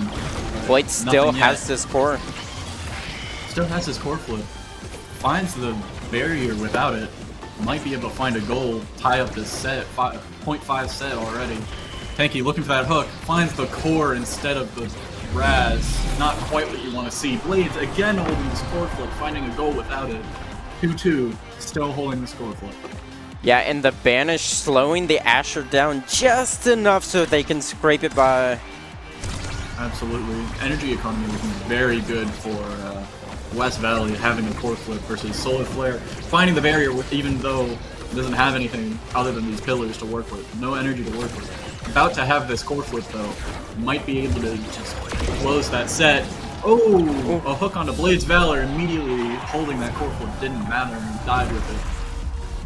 Yeah, unfortunately for the side of West Valley, not able to save that. Almost saved it with the pillar, and then it went in. Right so back. Very close though. You see, it's a very close game, which is always nice to see out of these teams. So opting for the quick strike over Manu here. Yeah, that Manu actually not taken by the Raz, instead taking Unstoppable so that he can't be hooked by the other Raz as easily. And your Rune taking Manu instead to help guard that goal. And we're going to see a spark of leadership coming in with the other Raz. Yeah, so we see two sparks, so have to keep an eye on that. Gotta deny those. Blades and Tanky. Yep. You can see Vanish immediately come out. Pillars. Oh, the flywheels. Goes back, forth, doesn't really matter, doesn't find anything yet. Hook onto the core. Says Mr. President, get down. Get down, Mr. President. pushing that ball forward, pushing it into that corner. Tanky down again. Sage looking for this clear to Blaze Valor. Blaze having it. Pillar keeps it in the corner forever. Yeah, those pillars making the corner so scary. Oh yeah, these IMEAP corners. I've played quite my fair share of goalie games. These IMEAP corners are deadly, especially with these runes keeping it in the corners. We're gonna see Sage a little bit all the way far up, but it doesn't really matter for now. Tanky winning for now, just has more abilities to hit that core with Blaze Valor down again, and with Raz finding so many hooks on both sides of this game. Tanky just finding the goal. Yeah, and Rasmus is just killing everyone on both sides. Average IMEAP game, honestly. Yep, we're going fishing. Out fishing. You know, I only say morning. For if it were a good morning, I'd be fishing. Finds that barrier hold for now, using the pillars and strikes just so effectively. Just barely hold this corner. Tanky almost finds it again, finally finds something. And the pass with the pillar right into Tanky. Sage not there to hold. Yeah, the amount of control just the Solar Flare is able to hold on this bottom quarter and able to pass up to Tanky, able to get 2 on the board here. Yeah, this rune pick really working out well in this rune forward. The shield, though, from Blaze Valor pushing it forward. Doesn't quite find barrier yet. And pushing bottom corner. Really trying to find something. Doesn't quite find it. Tanky pushing top corner now. Vanish comes out onto Girly Grippers. Double portal. Finds barrier with those portals. Not really what it was intended to do, but if it works, you know. Farming the core flip off the dribble. Throws hook backwards. We're not on new patch, so you're not getting your like 2 seconds of ability back per each strike. But looks like we're gonna find yet another goal for Tanky. Yeah, and Tanky actually first here, so we'll have to watch the sparks. No sparks here. Yep. No sparks on the board, but lots of other stuff here to be taken. Heavy impact, fight or flight, hovering that built difference for the size. This is pre-nerf heavy impact. Actually, that's the other rest, my bad. It was recovery drone. Yeah, Tanky opting for the recovery, saying, okay, you can hook me, but I won't quite die. I won't die. Unnerfed heavy impact not being taken. This is when it gave, like, I think it was, what, 7% of your cooldown back? It's down to 3 now. Quite a lot, yeah. Quite a lot of cooldown. We're just going to see a little game of ping pong, but it's alright. Sometimes you just have to have the most intense table tennis match of your life to win that barrier, but doesn't really find anything yet. Both goalies able to hold this down. Hook comes out, doesn't find anything. Hook finds Solar Flare from Girly Grippers, though. Girly Grippers very good with these hook kills when he goes for them, but will they find anything off of it? Sage pushing all the way up, throwing those pillars down, still doesn't find anything. Yeah, the banish coming out onto Tanky, still able to find a high hook. No barrier Nothing though. Found yet, but that pillar holding it in the corner. Raz pendulum swing, just barely holding it. Pillar holding it down for now, but gets it out. Blaze Valor not able to find anything though. Blaze again looking for that corner push with Asher. So strong in these corners, wins the strike war. Girly Grippers almost just pendulum swings it right in, but just barely deflected away, and Solar Flare finds that bottom corner. And I like the idea by Girly Grippers there. Tried to hook him back, tried to give him his goalie space. Yeah, just barely not fast enough. Still has this 2 flips for West Valley though. Yeah, Blaze Valor coming up on 1. Yeah, versus the 1 for UCF here. You see, flip comes out, deflected away by the pillar. Banish finds something, won't be able to kill with the rune combo though because of that unstoppable. Girly Grippers. Kills with the core flip. Kills with the core flip, yeah. Very nice kill there. Will they find anything with this? They've been finding a lot of these power plays, but they haven't really been able to push it through this goalie. This Asher is just such a wall, especially with her buff giving, what, half off strikes? Yeah, and so I believe her strike should be 0.5. 0.4. I think it's 0.4. It might be 0.5. But so, I think it's 0.5, 0.3 with quick stretches. It's just absurd. So fast. It's so good. And this Asher goalie really able to hold it down. Barrier falls for a Sage once again. Ooh, able to find the barrier. Has his core flip, finds the barrier. Pillar down to that bottom corner once again. Nobody there to collect, unfortunately. And this course so fast in overtime. Oh, and the flip kill onto the goalie, just barely. Really nice flip from Blades. Finds the goalie on the goal line. Unfortunately, takes him out. Resets that energy too. Tanky almost to the full flip of his own though. Yeah, Solar Flare. Be careful. Coming up on one as well. Yeah, definitely energy advantage going to UCF here. Sorry. Ooh, hook denied by the ball there. Doesn't Barely make it Grippers across the almost hole. dying. Barely Grippers just barely holding on to Wyatt. Tanky still holding his core flip as well. Blades looking for a dribble play, doesn't find anything. Burly Grippers not able to push his bottom corner while Rune is up. Fortunately, passing it right to where all the enemy team is. Really nice patience. Almost finding that save, but just doesn't quite find it yet. And match point here for UCF. Trying to close it out on West Valley's Imies. map pick too, which is quite a time. A little We're seeing worrying. this rune portal really holding it down here. Barely able to get it out for now. Burly Gripper's staggered though, and just falls to that pendulum swing. The whiplash pendulum swing combo. Good old classic Raz kills. No need for a hook when you can just walk them off the map yourself. Yeah, these pillars, great from Sage. Yeah, absolutely. Just holding this down, winning the strike for Burly Rippers to push it forward. Solar Flare banishing Blades though. Ooh, And nice 2v1 the goalie gets barrier and finds match point with the pendulum swing. First game going to UCF Gold. Yeah, UCF really coming out and showing what they're capable of. Yeah, really showing that they want this playoff spot.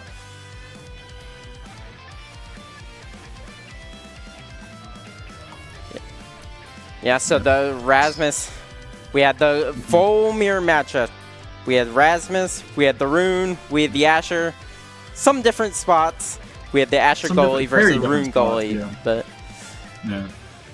Rune midfield versus Raz midfield, and then Asher forward versus Raz forward. So they were all in different spots, but they played all the same characters. yeah, the Rasmus killing everyone on both sides as we're kind of talking about. Yeah. Kind of just gone fishing. The Asher, I really want to talk a lot about the Asher goalie. The Asher goalie. The secondary with the quicker strikes make it so hard to push it past. So hard to get through, yeah. You've got Those like little 5 rickets. seconds of basically quick strikes, but better. Just off an ability, you don't even need to find quick strikes in the draft. It's just so hard to get by. Blaze Valor making do in some of these points though. Definitely able to slot it around that Asher, because if there's one thing Asher is weak to, it is just not being able to cover the whole goal all at the same time. 'Cause she can only be in so many spots at once, even with that dash. Yeah, because once you get that dash out, you don't have a lot of slow. room to work with it. Yeah, she's very, very slow.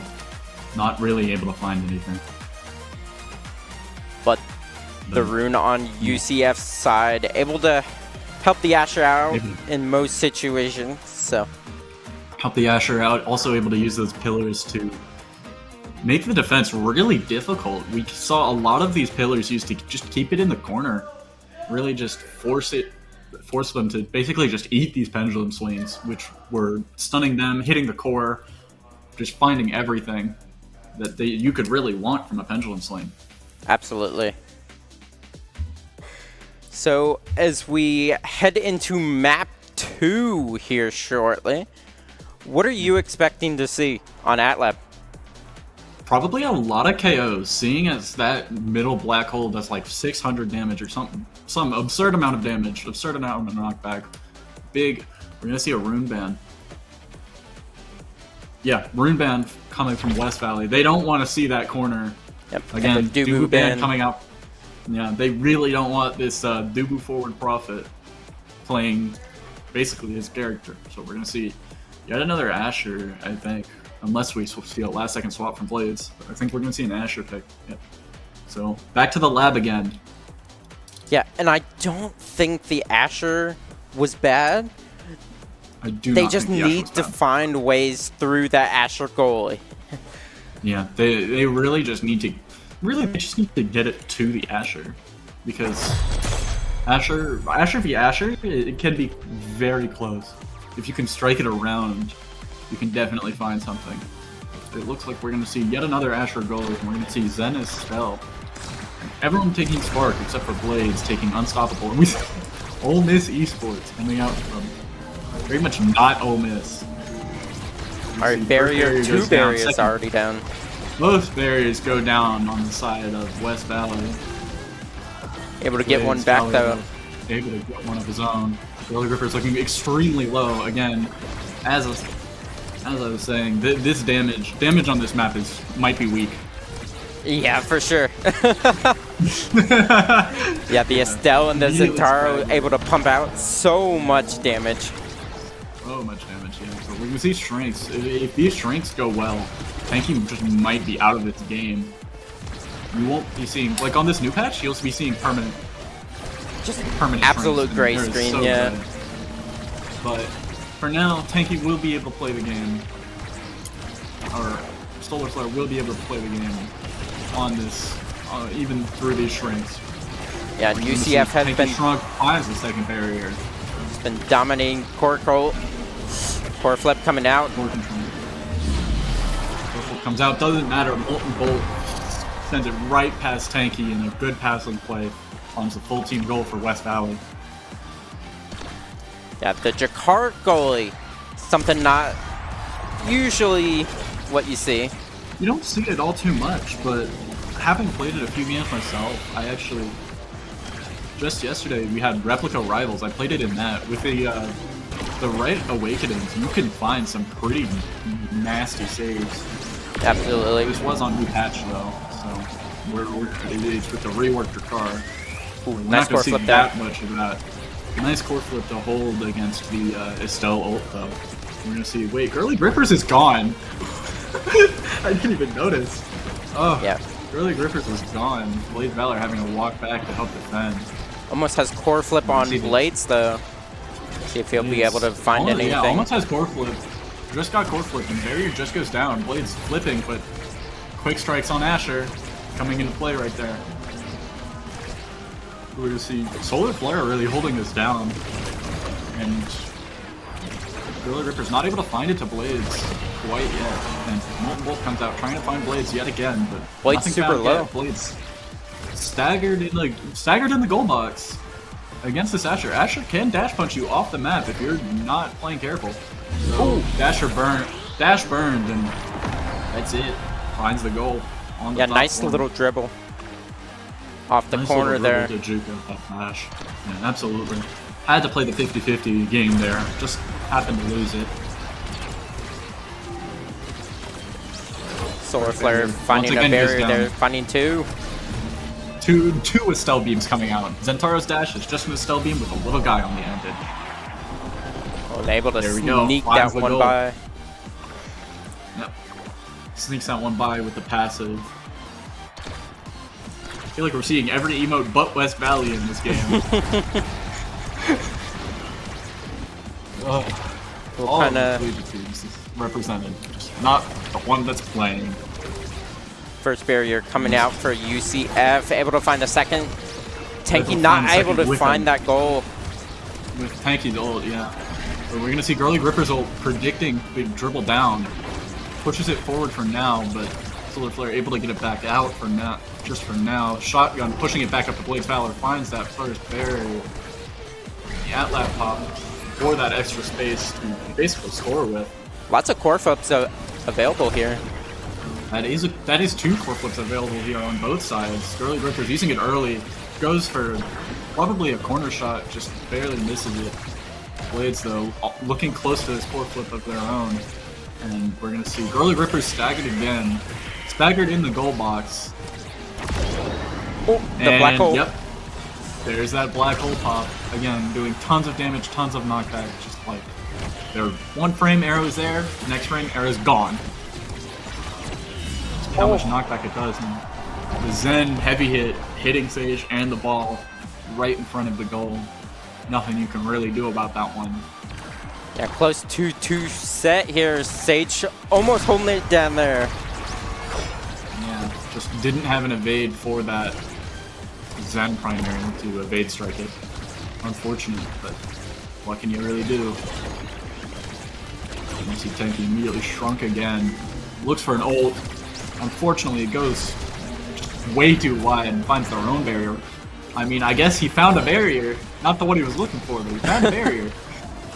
Yeah, not quite the one you're looking for. Able to find West Valley's barrier, anyway, though. And Molten Bolt poisoning this Estelle. They aren't really looking for this damage onto UCF, though. They're definitely playing for their score control. Playing for basically getting it to Blades Valor and letting Blades Valor do just tons and tons of work. Unlucky bounce there. Unlucky at lab angle. Blades with the flip up, though. Hopefully doesn't lose with it. Diamond barely able to pass that air down ult with that there. Asher primary. Unbreakable because it's on their side of the map. Blades Valor looking low, going to die to this black hole unless he does something about it. Has to use the core flip to evade that primary. It doesn't matter. Find the kill and the barrier there. Barrier goes down. Sage Shotgun barely doesn't find the core, and down goes yet another point, yet another set to UCF. Yeah, UCF barely squeaking out that set. Yeah, down 2, finds 3 goals. That's all you need to win a set. The Zen probably gonna, look at the explosive entrance there. Zen's favorite toy. And we're gonna see aerials coming out from Drek. We're gonna see longer range on that shotgun. We're gonna see Twin Drive Estelle, even harder to get past. And we're gonna see 2 sparks onto, no, 1 spark onto Blades. Blades is the only one taking not a spark in that first, in these beginning awakenings. Which is Cast Last Era. Kind of ironic. Yeah, really just going for that deny play. Unfortunately, not able to get the speed off of it, but completely fair that you don't really want them, you know, basically just having 2 sparks and able to snowball that. Oh my gosh, barely holding on to live. Yet again, barely holding on to live. Good pressure from Blades, though. Yeah, Blades able to basically just push this corner because those corners against Asher are so tough. But she just has so many abilities to just keep it in. And we're gonna see, Era trying to push it down, but not able to find anything. Shotgun barely able to hold the barrier for now, but Twin Drive Estelle just able to push forward so far. It's so hard to get it past a Twin Drive Estelle. I feel like not something that's talked about a whole lot, but Twin Drive Estelle can just hold so much space. And Tenki getting right in the face of Sage. Right in there from midfield because of that explosive entrance. Just flies forward.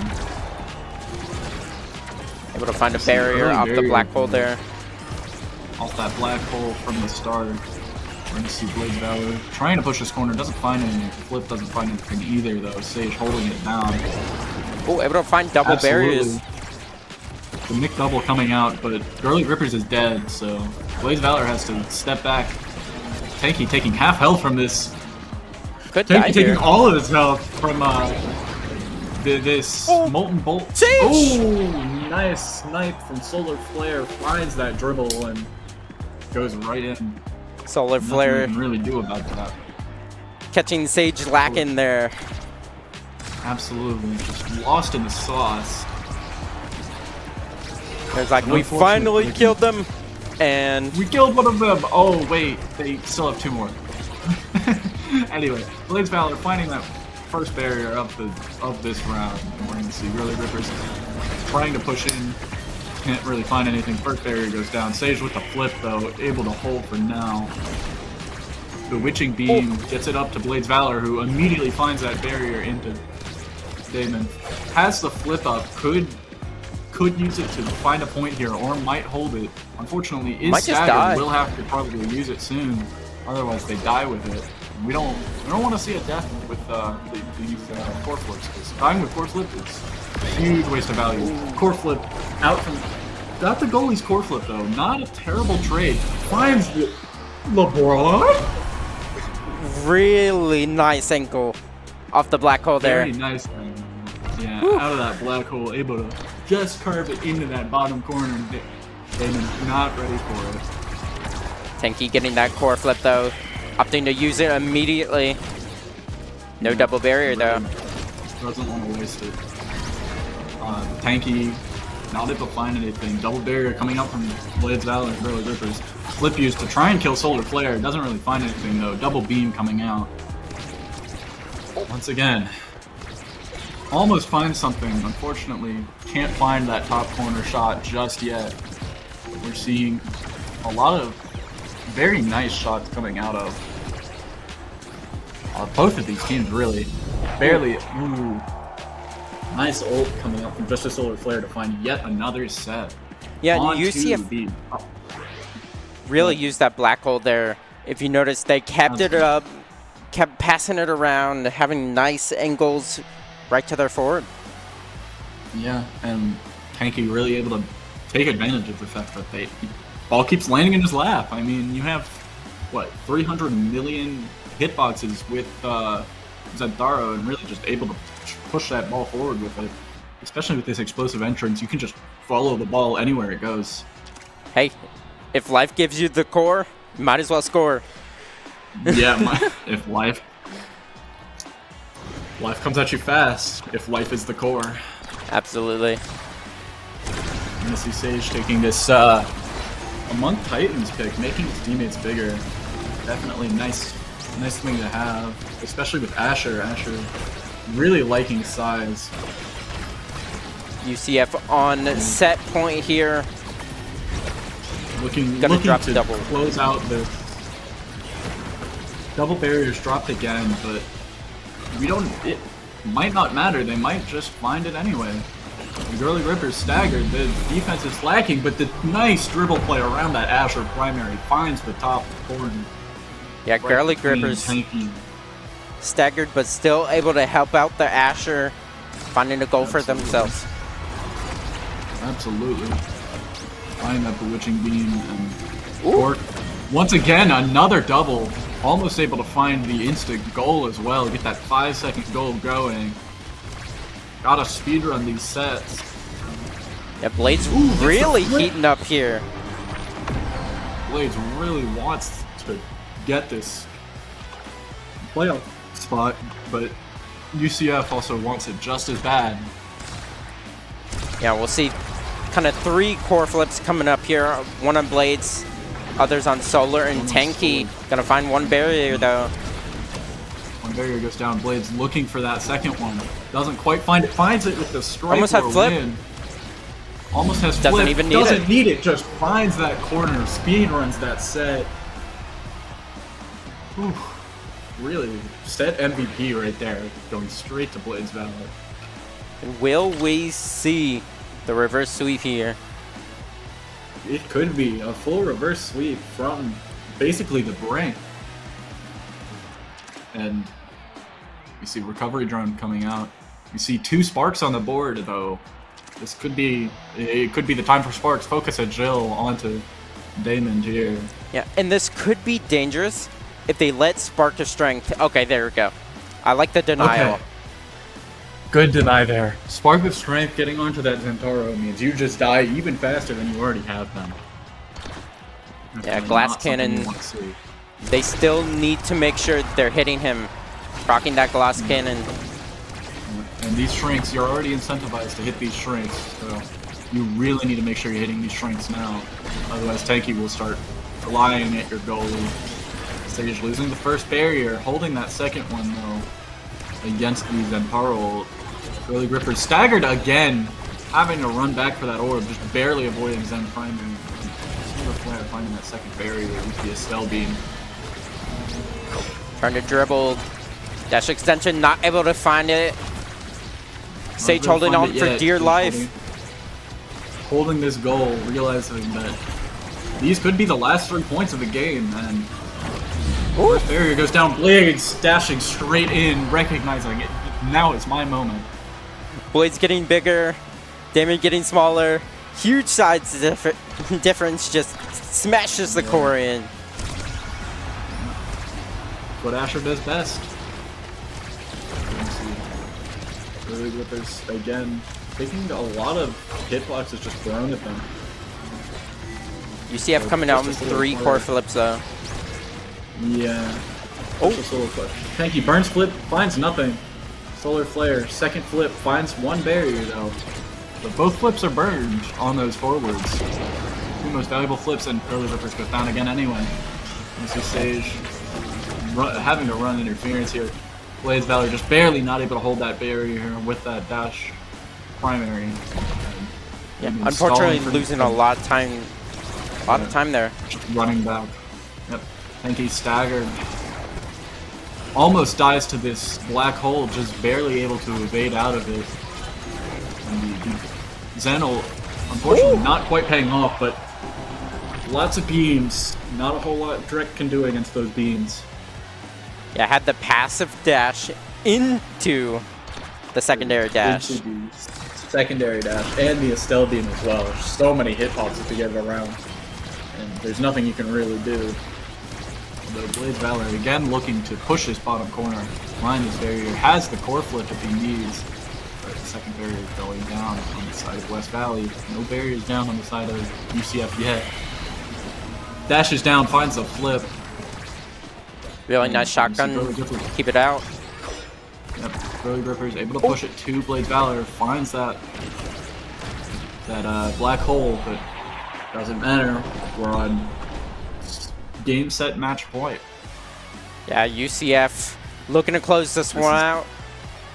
Looking to get their playoff spot that they want. We'll see. Core's on Blade. Almost on Solar Flare.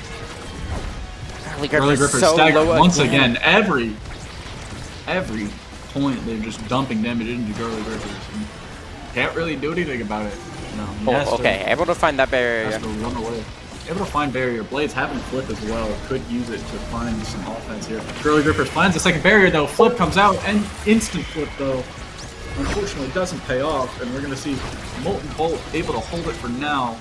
But final barrier goes down. Could be the last barrier in this game, but Blades looking to keep this dream alive. Go get on the winner's side and able to secure it just through that Asher primary. Barely doesn't hit the barrier part. Yeah, able to slip that one through. 2-2 here. West Valley fighting for their winner's side lives. Curly Grippers dead again though. Curly Grippers dead once again. Doesn't matter though. Sage Blades Valor able to hold it down. Really able to keep this Zen away. Especially Blades just putting in an MVP performance against this. Really this whole team. Just pushing that core into those barriers as forcefully as possible. Really trying to take these. We're gonna see Tanky pushing top side once again with this passive dash. Could find something, doesn't find anything yet.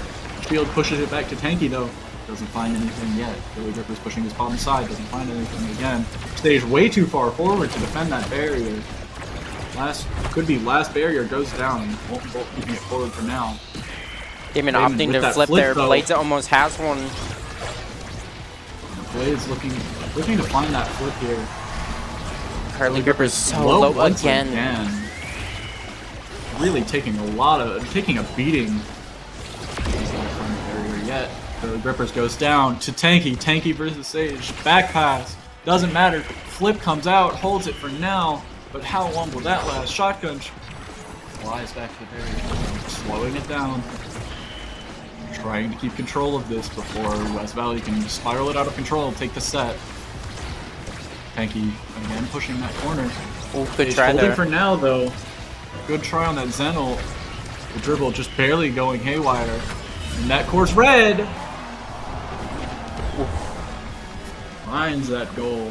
UCF being able to close out game 2, winning series 2-0. Almost getting reverse swept, just barely holding on. Able to basically just push it right down to that wire. Absolutely. UCF really coming out, really performing. Really showing that they want that higher seed. They want that playoff spot. They don't want to play anymore. They want to run through winner side and just win. Yeah, and everyone on UCF looks so good. You had Tanky on forward, just dealing so really much damage. Really nice dribbles. damage. So many passes just between him and Solar. Solar and Tanky, they definitely trust each other a lot. And we saw that with these plays. We just see just really holding the core forward between the two of them. But Blades definitely putting in an MVP performance for this West Valley. Again, really just holding that core forward as best he really could. Just trying to keep it out. Yep, Blades really started to heat up here in game 2, but Especially unfortunately was not able to come it out to a win. Although it was definitely closer than the score would say it was. Oh, absolutely. Lots of 2-2 sets. Lots of 2-2s. Lots of KOs coming out from mostly UCF, but West Valley finding some of their own and really trying to keep this game close, even with Girly Grippers getting staggered pretty much every single point. Just not able to do a whole lot while getting pushed around by the side of UCF. Yeah, for sure. West Valley, definitely a team to look out for in this losers bracket side. So who knows? They might make the craziest losers run known to, well, CCL. Hey, you're not out, so Or we could, yeah. Really hoping to see these good losers runs, just like the CCL champions from last season. They did a crazy losers run in the in last season's playoffs. Maybe we'll see some good. Sure. Maybe we'll see some good sets. And UCF Gold moving to that playoff spot. Yeah, and West Valley should move down. Going to be facing GCU Crandors. Either GCU or the GCU or whoever they face. One of those teams will be moving on to take on West Valley. Alrighty. And as we wait for some of those other matches to conclude, I am Ether, joined by Pangate. Yep. Stay tuned. And stay tuned. We will see y'all.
Welcome back, guys, gals, and all of our non-binary pals. We are continuing the CCL play-ins, and we have seen some incredible Omega Strikers action already, so I cannot wait to get into some more. I, of course, am Alexander T. Kresik, aka Master Hamster, and joining me is the one, the only, Wayward Soul. Wayward, how are you doing today? I'm doing great. Happy to be here. Love to hear that. Love to have you here. Up next, our matchup is going to be Wake Forest versus RPI. So gonna be a good one. It's gonna be a doozy. We've already seen a little bit of Wake Forest earlier when they were playing on the A stream, but now they're here on the B stream. So let's see if they can continue that momentum. We're gonna go ahead and take a look at these picks and bans. Wayward, what are your initial thoughts and reactions here when we're taking a look at these picks and bans? Looking at these picks and bans, we see that Wake Forest has chosen Night Market, where, and then RPI has chosen Oni Village. Oni Village is going to be a bit of a slogfest when you get to that, because getting those, you can get that first one easy, but that second barrier is hard to get. Absolutely. Are you surprised at all by these picks? I know these are basically the maps we've been seeing all day long, but do any of these picks just kind of surprise you at this point? I'm a little surprised to see Night Market. I haven't seen it yet in the matches I've watched. Okay. I've seen a lot of Taiko Temple today. That's been the big one. It's been good. So a little surprised to see Night Market and not a Taiko Temple, but okay, yeah, no, yeah, I definitely love to hear that. Yeah, we did see Wake Forest on Taiko Temple on that A stream when they were playing earlier, but I will say here on the B stream, we have not seen Taiko Temple yet, so it is kind of interesting, that dichotomy that you haven't seen any Night Market, but you've seen a lot of Taiko Temple, and I, over here on the B stream, have not seen any Taiko Temple, but we have seen Night Market, so kind of fun back and forth here. But again, it's all about team preference, and this time around, it looks like Wake Forest wants to play on that Night Market. Earlier in the day, it wasn't Wake Forest or RPI playing, but we did see a double midfielder composition coming out, as well as a more brawly composition. Wayward, is that kind of something you're going to expect here, especially when looking at these teams, or is there something different that we might expect? I think with Wake Forest especially, we've seen kind of a more standard forward midfielder matchup. Lately, especially with all the Taiko Temple we've seen double brawler. So it'll be interesting to see where that goes, if Wake Forest keeps the lineup, because I predicted Wake Forest in that upset. That was a big one. So, they're my pick going into this match, because I think they're an underdog here, but that's me. Absolutely. Well, we'll have to see as we are getting into this match. And I will say really quick, it looks like RPI is down a player, so they will be competing in this series 2v3, which, Wake Forest overall I think is an underdog and a phenomenal pick to keep your eyes on. Maybe not so much an underdog in this matchup here.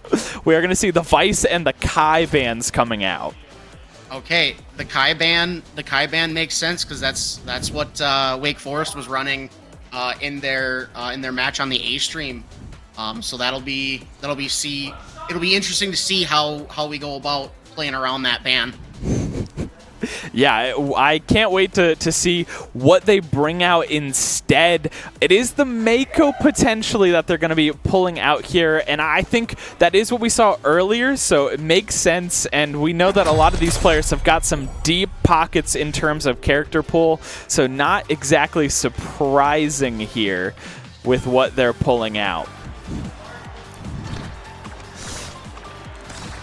Yeah, and here we go. We're starting out onto Night Market. Again, this is a 2v3, so already on the back foot is RPI. Yep. We saw an amazing first touch barrier go, and then with a rebound, Wake Forest got the rebound to match it up. Now it's just defending that last one, make sure those goals don't open.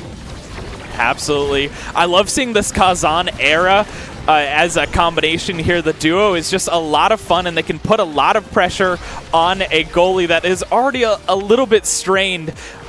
as the Centauro is trying to fight off the offense, and Jumper just going to slip one through in order to give Wake Forest that first goal. Yep. Goalie's going to be under immense pressure this match for RPI. Not sure if there's much they can do other than play it out. You know, I think if we see one goal from RPI, I think we're, you know, it's going to be good for them. Might be able to flip the momentum a bit. Yeah, I think momentum is going to be super important, especially on a map like Night Market where speed and momentum are king here. They do find one barrier. The question is, can they find the second? Especially because they have these characters like Zentaro that can get out there and get aggressive from that goalie position. The problem is you don't want to overextend if you're RPI because you don't have that third man to guarantee or protect the goal. Wait a second, Malphite Lover getting aggressive and is able to find that second barrier. The opportunity is open.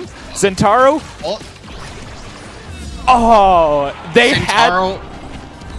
Yeah, they had that opportunity, but they weren't able to finish it off. Zentaro had an amazing use of eject button there to get that second barrier and then get back to defend it, but the Kazan pressure just became too much.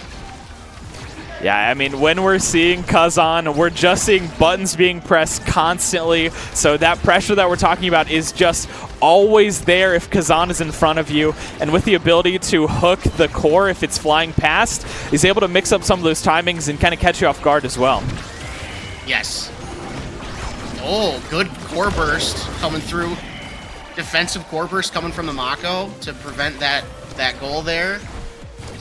And it's a 3v1 right now. This is a rough spot to be in if you're Zentaro. Yeah, what do you do here? 3v1, you're doing your best. We see Donkey Kong Butt and Jumper just passing it back and forth in front of the goal, and AJ Cannon just has to sit there, be patient, wait for the core to come their way, and unfortunately they weren't able to stop it, so that core does slip through. Wake Forest up a set right now, and Kazan Jumper does get that first pick. Fight or flight, it makes sense. Team player here, I like the pickup as well.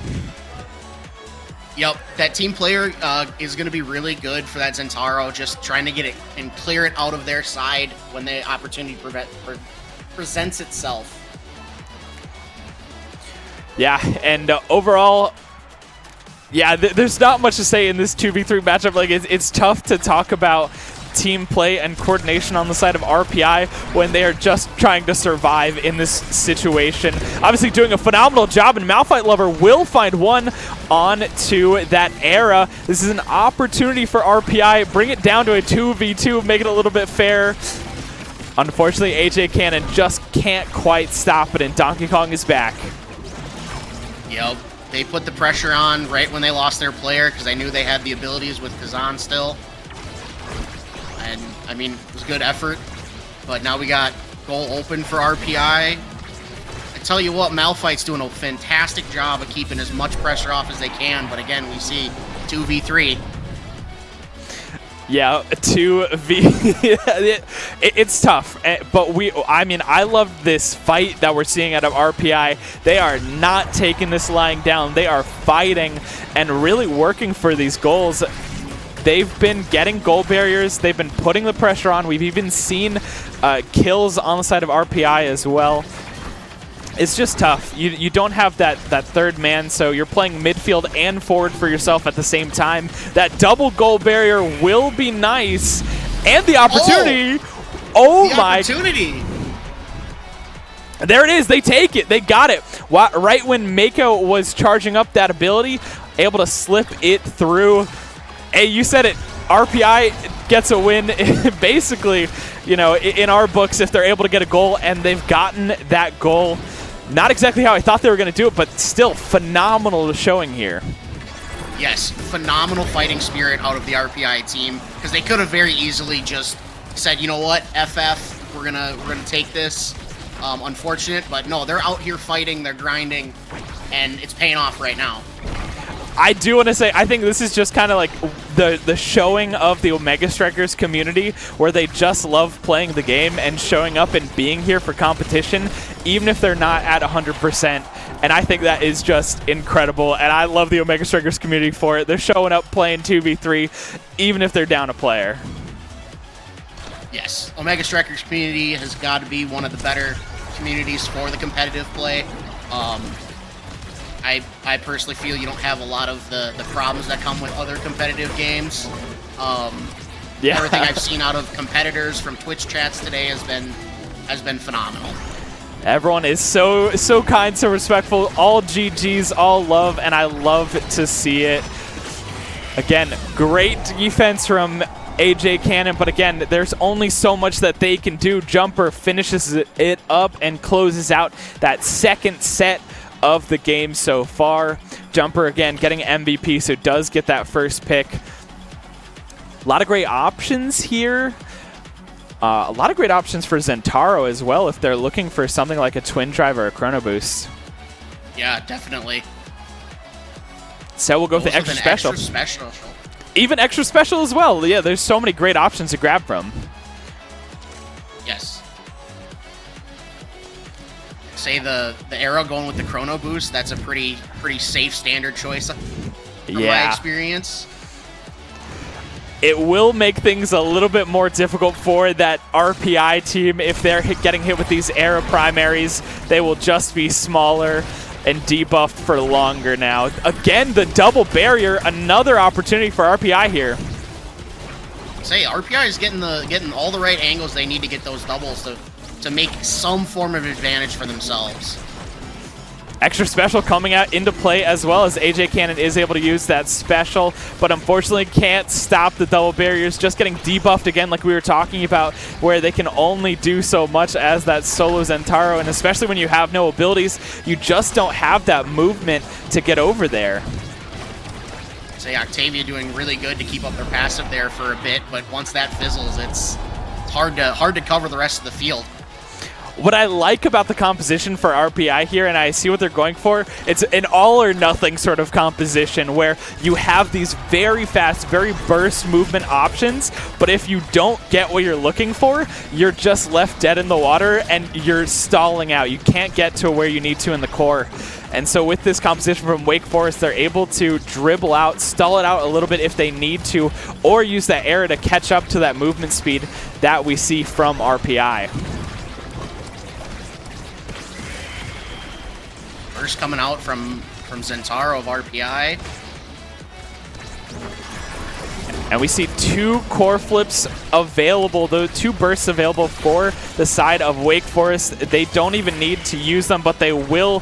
Jumper gets both barriers. Donkey Kong just needs to pass it up to Jumper and let that Kazan finish things up. And great, there it is, the eject button though saves the day once again. Malphite over there to knock it away. AJ Cannon doing such a phenomenal job in that goalie position. But again, getting debuffed, and the pressure from Kazan is too much. You know what they say about pressure creating diamonds. You know, this is a great, fantastic learning experience, I think, for RPI, because they know what they've got in AJ. He's doing a great job right now, despite the 2v3. Doing all that he can to have fun and play the game. But I think this will maybe rile him up for the future. Absolutely. And as you were saying it, as you're finishing up, we do see Wake Forest finish off that third goal and finish off game number 1. This is still a best of 3, so there is still one more game to be played here. It's just tough, right? In the 2v3 situation, you're doing the best that you can, and you may be playing lights out phenomenally, but you're essentially in that power play for your opponent the entire series. So there really is only so much that they can do. But I do like what I saw. I like the composition out of RPI in terms of that Octavia and Zentaro put together. But again, just keeping up with that third person is so difficult. Yes, it is. I'll be interested to see if they stick with the same pick for this upcoming game 2. If they just go for that all-out mentality, or if they maybe go something maybe with a little bit more defensibility, like a Dubu or an Atlas. True. Yeah, a lot of great options here. And like you were talking about it earlier, this is kind of a good learning opportunity. Yes, this is play-ins, so you really do want to win. You don't want to necessarily be forced to go into a match where you're in a 2v3 position, but this is a great opportunity for you to maybe test out some of your other characters and see if they're up to snuff in this CCL league. Yeah, again, some phenomenal replays here. Great movement from the Kazan. I feel like we don't get to see Kazan quite enough, so I do love to see when teams bring it out. Yes, very unique moveset coming from the Kazan with the hook. I would say almost on the same level as a Feeny with the moveset, just being like, Feeny throws card behind, then it goes forward, and it's a fun pick. I agree. It's fun pick, and it's fun to watch, too, as a spectator. But here we go into the second game. It will be on Oni Village. You talked about it before. It's going to be a little bit of a slug match, a back and forth, but the Octavia gets banned, so RPI cannot run that same composition, and the Kazan gets banned for Wake Forest, so they'll have to find a different solution as well. That means that the Kai is available, so I am anticipating we'll see a double Kai goalie, considering we've already seen Wake Forest play this Kai, and we know that RPI likes the Kai as well. Yes, Jumper as Kai in their first match of the day had some phenomenal goals. Just phenomenal plays all around. Had some absolute pinpoint precision Giga Blasts. Did a fantastic job of capitalizing on that, and we'll see more of that here. Yeah, oh, I'm so sorry. I misspoke. I said 2 Kai goalies. No, it's 2 Kai forwards. I just got that goalie mindset. I'm thinking about goalie instead. Double right off the bat for RPI. Yeah, great opportunities.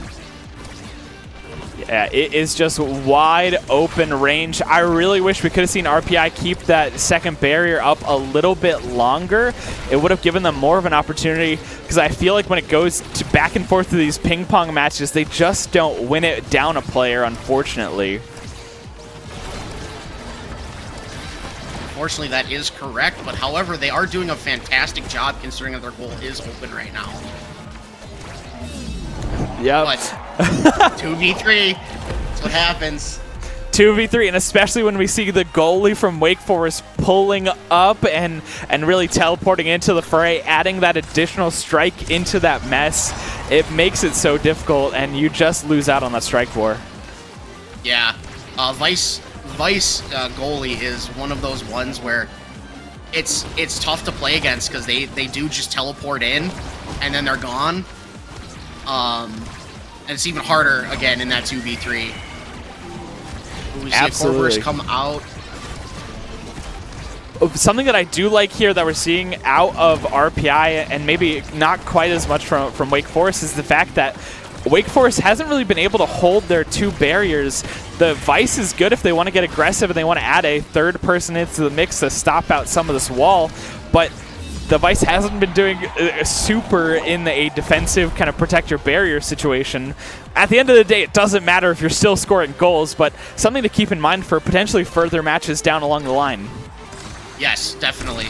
I'd be willing to bet that you'd see this comp out of Wake Forest in the future. So if you see them in a playoff situation down the road, would very much likely know that maybe that's a potential weak link in the armor.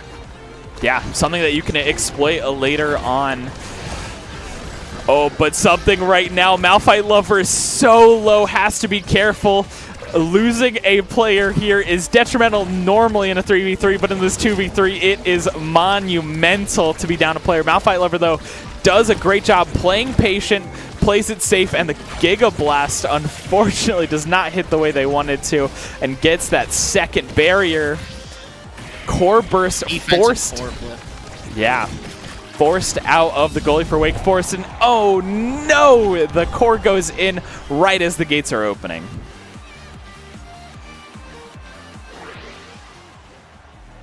Yes.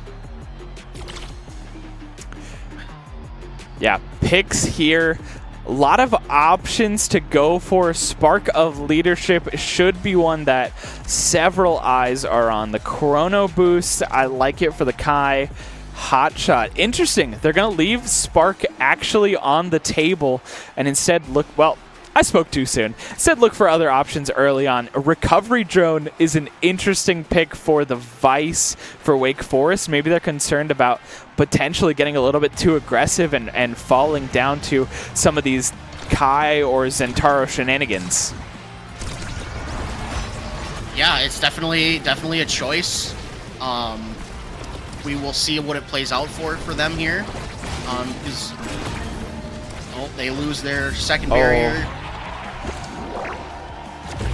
Just like that, that's already a goal for Wake Forest. Again, it seems like Malphite Lover, AJ Cannon stacking up on each other a little bit too much, not able to spread out and cover their bases, allowing for Donkey Kong to just walk through and score that goal.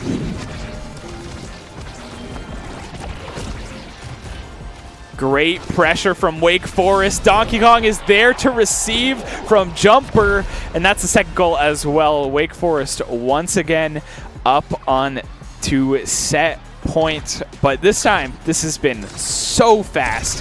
Hasn't really even been that back and forth ping pong that we saw at a set one. No, it's been really quick. First goal was 11 seconds. I didn't catch the time on the second one, but it was definitely around that same time period, it felt like. Ooh, great defense out of AJ Cannon there to protect that second barrier. Phenomenal movement. The burst used. Same with the dash from Vice. And again, the pressure is too intense. AJ Cannon just getting stun locked over and over again from these abilities. Can only do so much, especially with the Zentaro. You've only got so many options before you just have nothing left. The burst used again, and once more, Donkey Kong is there to finish it off. That is a hat trick for Donkey Kong in this second set. Yep, of course, they will be getting a first pick for these Awakenings. I would, normally you see explosive entrants come in on the Zentaro. We'll see what they pick. Spark of Focus. Yep, increased cooldown. Gotta have every ability they can to try and keep that core out of their area. A smart pick on their part. Yeah, again, I mean, this is what we were talking about before, right? The cooldown of Zentaro really is that limiting factor when you're down a player. So finding something that will allow you to maybe use more of your cooldowns, use more of your abilities, help stuff out some of these attacks is really what you need here.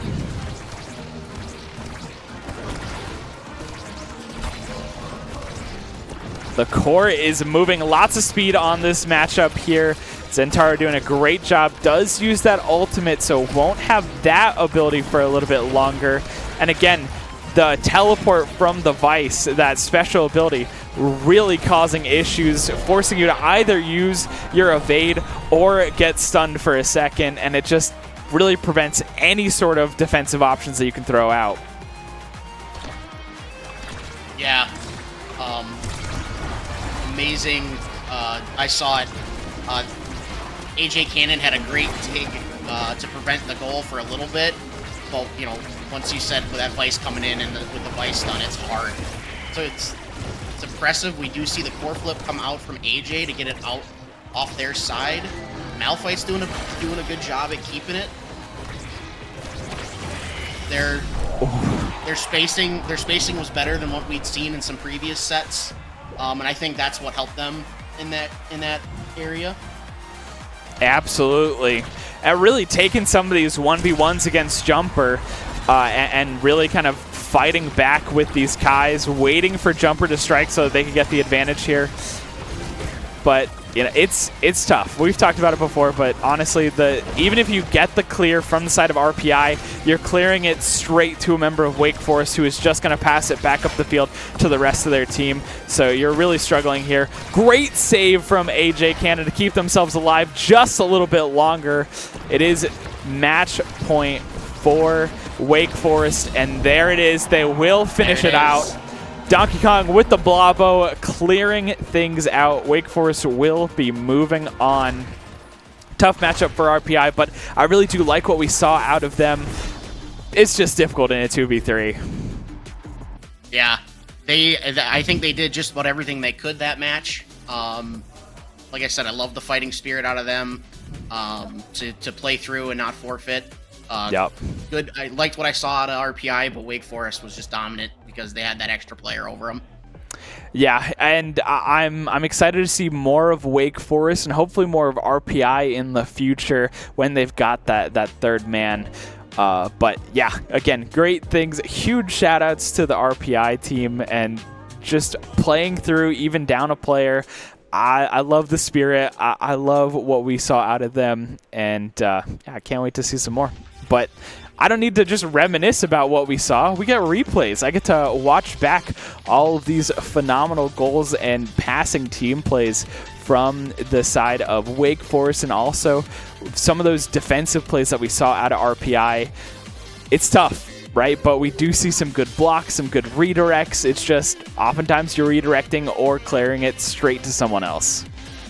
Yeah, you know, when I play with my friends, I get yelled at for passing it to the enemy team. But this is a situation where that's the only option you have. Yeah, there's not much you can do here. So we're taking another look at the bracket here. Auburn moving forward into that seed 16. On the side here, Wake Forest does move on from that loser side against RPI, and they'll be up against Rutgers Red. So we will have that match later. Yeah, and it just looks like we're kind of here on the loser side of things. Winners is just about finished up. That fifth place qualifier seat still open and up for grabs. Yes, it is. It'll be interesting to see who comes out with that to make it into the playoffs here. Yeah. But don't go anywhere. We'll have some more Omega Strikers CCL action in just a little bit. I, of course, have been Alexander T. Kresek. This has been Wayward Soul. Thank you all so much for watching. Grab a snack, take a little break. We'll be back with some more matchups right after a short intermission. See you guys soon. See you soon. Thanks for having me.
Welcome back. Class is still in session.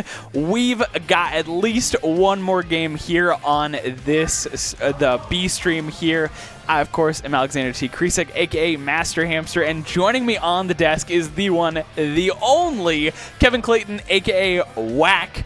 Kevin, it is an honor and a pleasure to have you here on the desk. How are you feeling today? Oh, my goodness, Alexander. There was word on the wind not even like a week or two ago of like, Omega Strikers competition is happening. They're talking to Nolan, who's like a big point of contact here at SU. And we're like, are we going to be doing stuff with Omega Strikers? So the moment we hear that we get the chance to talk over this, you better believe I am like, please get me on the desk. I love this game. I saw our Discord and I was like, please, I'll do anything. Get me out here. I'll drive the distance to come to Shenandoah to get to Winchester. I'll do it. And it has been so much fun. It's been phenomenal to be here and to watch such incredible gameplay. We have just had some bangers after bangers after bangers, and the Omega Strikers community has certainly showed up at every turn and every corner, just showing so much love, support, and just kindness and respect for all of these games. I'm in love with this. This is incredible. I love Omega Strikers. I love the community. Yeah, and we've been in this for so long. It's very interesting to see just how much the community has begun to evolve and like really put their nose to the grindstone, really get themselves going. Because we've seen as more maps and more items and awakenings and everything is put into the game, they have done a really good job of adapting to all of that. Absolutely. And it's been great. It has been wonderful. Well, as you can see below us here, we've got our matchup. It's Wake Forest versus Rutgers Esports. So let's go ahead and take a look at the picks and bans for the maps. And if you've been watching, probably not a surprise here for what we're seeing right now. Gates, Tycho, Oni Village, Demon Dias, all getting kicked out, hitting the road with those bans. We haven't seen any Demon Dias, and I was really hoping we would see something, or maybe like a crazy pick of the Gates of Obscura, but of course those are banned out. Instead, we've got Imes for the Wake Forest map pick and Atlas for the Rutgers map pick, leaving Night Market at the end here. Maps that we are very familiar with. We've just been seeing them all day long. Yeah, it feels very standard, and because of that, I'm hoping that we will see just more comfort on these maps. I imagine in the future, potentially during like playoffs and stuff like that, we will see more out there sort of map picks. I think Amy's, Night Market, and Atlas do a really good job of showing you fundamental understanding of the game. There's not much that really gets in the way. Right. But then you get involved in Obscura and Tycho, where suddenly things are flying all over the place and teleporting all over. So I'm hoping that at least for now we get to focus more on the skill, on the fundamentals of these players, and then going forward we see some more crazy action next week. Yeah, Gates of Obscura hurts my brain, honestly. Whenever we're playing that, I'm like, wait, what am I doing? Where am I sending this? So many options. So many options. What do I do? Well, here we go, hopping into the picks and bans for characters. So it'll be interesting to see what both of these teams are running and trying to get rid of those kill comps, or at least some of those big hitters for those kill comps, in the form of Juliet getting banned out and Rasmus getting banned out. Remember, this is on Atlas. I would typically assume to see those matchups or those bans on maybe something like an Imes. Yeah. But it's still, we've seen a lot of brawl compositions today, so it makes sense to get rid of some of those main culprits for the damage dealers and yeah. Yeah, absolutely. Now, as we see these comps sort of locking in, we are seeing on the side of Wake Forest a very midfield-heavy sort of team where you have Vice and you have Estelle. You got range, all that you could ask for, and you have Atlas, the man himself, for his own map. But on the other side, you got the nice even spread, right? Your traditional, you got your Kai goalie, you got your Estelle, and then you have someone who's trying to send you off the map as fast as he can through Zentaro, as Stagger Swagger is all over the place with a nice spark to boot. Yeah, and maybe that's why we're seeing a lot of these characters getting, banned out here, because there's, oh my gosh, never mind what I was saying. Cruelties is taking so much damage here, almost dying immediately off the rip, and instead now is slowly using that Siphoning Wand to build themselves back up to full health. But overall, right now, every member of Rutgers has been taking an insane amount of damage and needs to be careful, especially with that special from DKB. Oh yeah, and as we see Wake Forest start to really keep up this pressure, we're seeing the Estelle ulti thrown out, but a shot from Rutgers Estelle returning it in stride. The two players have core flip and are playing dangerously close to the goal, but Wake Forest is able to push it away. Oh my gosh, again, Cruelties taking so much damage, but does get a light touch to cross it into the goal. Rutgers will start out with that first goal, but if that first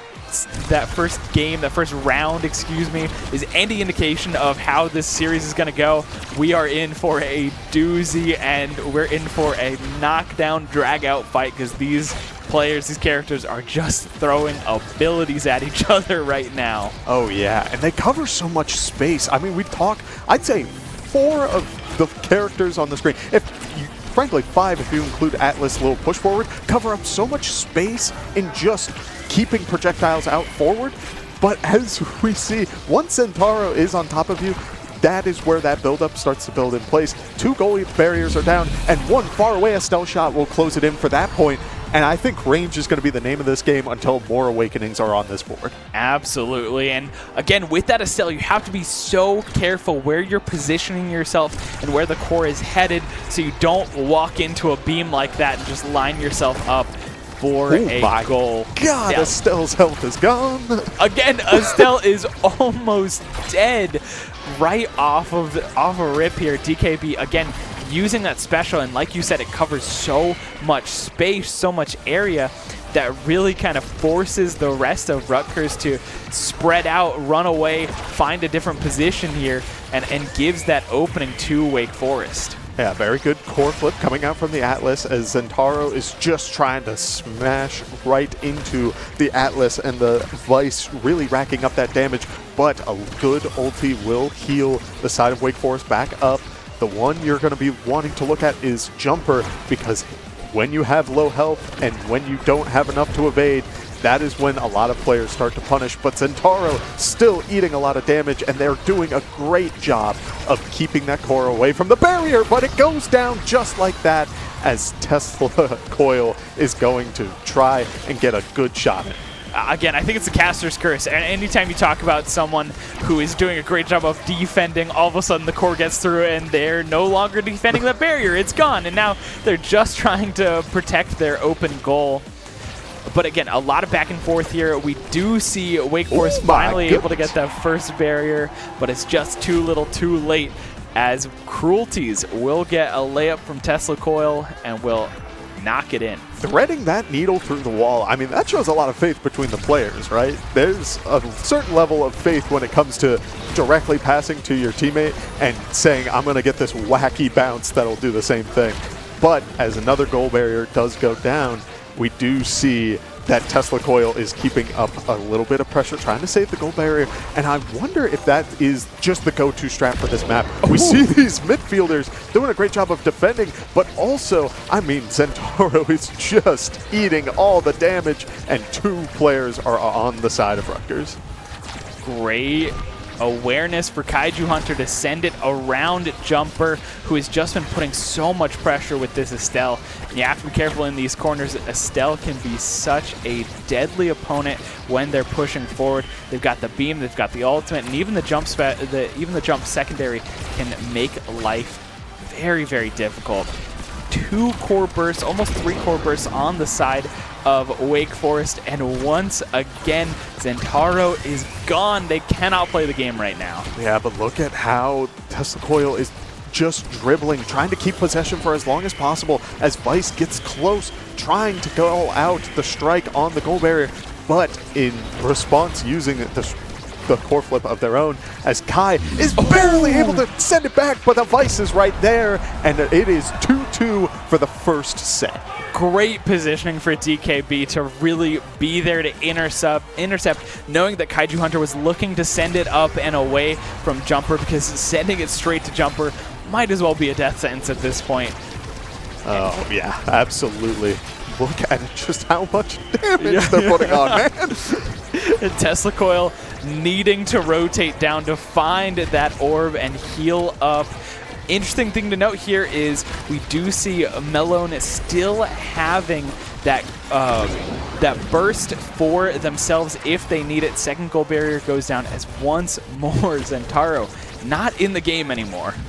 Yeah, and when you have two people, I mean, this is your power play, this is your shot, and a good lightning shot will make it. So Wake Forest goes up 1 set in this series to start. And of course, Jumper. I feel like I've just been ringing Jumper's bell so much here, but like, yeah, tooting their horn a little bit. Oh yeah. Yes, but does get MVP for this round, so will have the ability to take first pick here for anything that they want. Aerials is open, Hotshot is open, Rapid Fire will go to the Kai, which if you're Rutgers, you're fine with that. You're fine with letting that go through to Kai. Heavy Impact will be taken from the Vice, but Quick Strike is still open. And then Knife's Edge.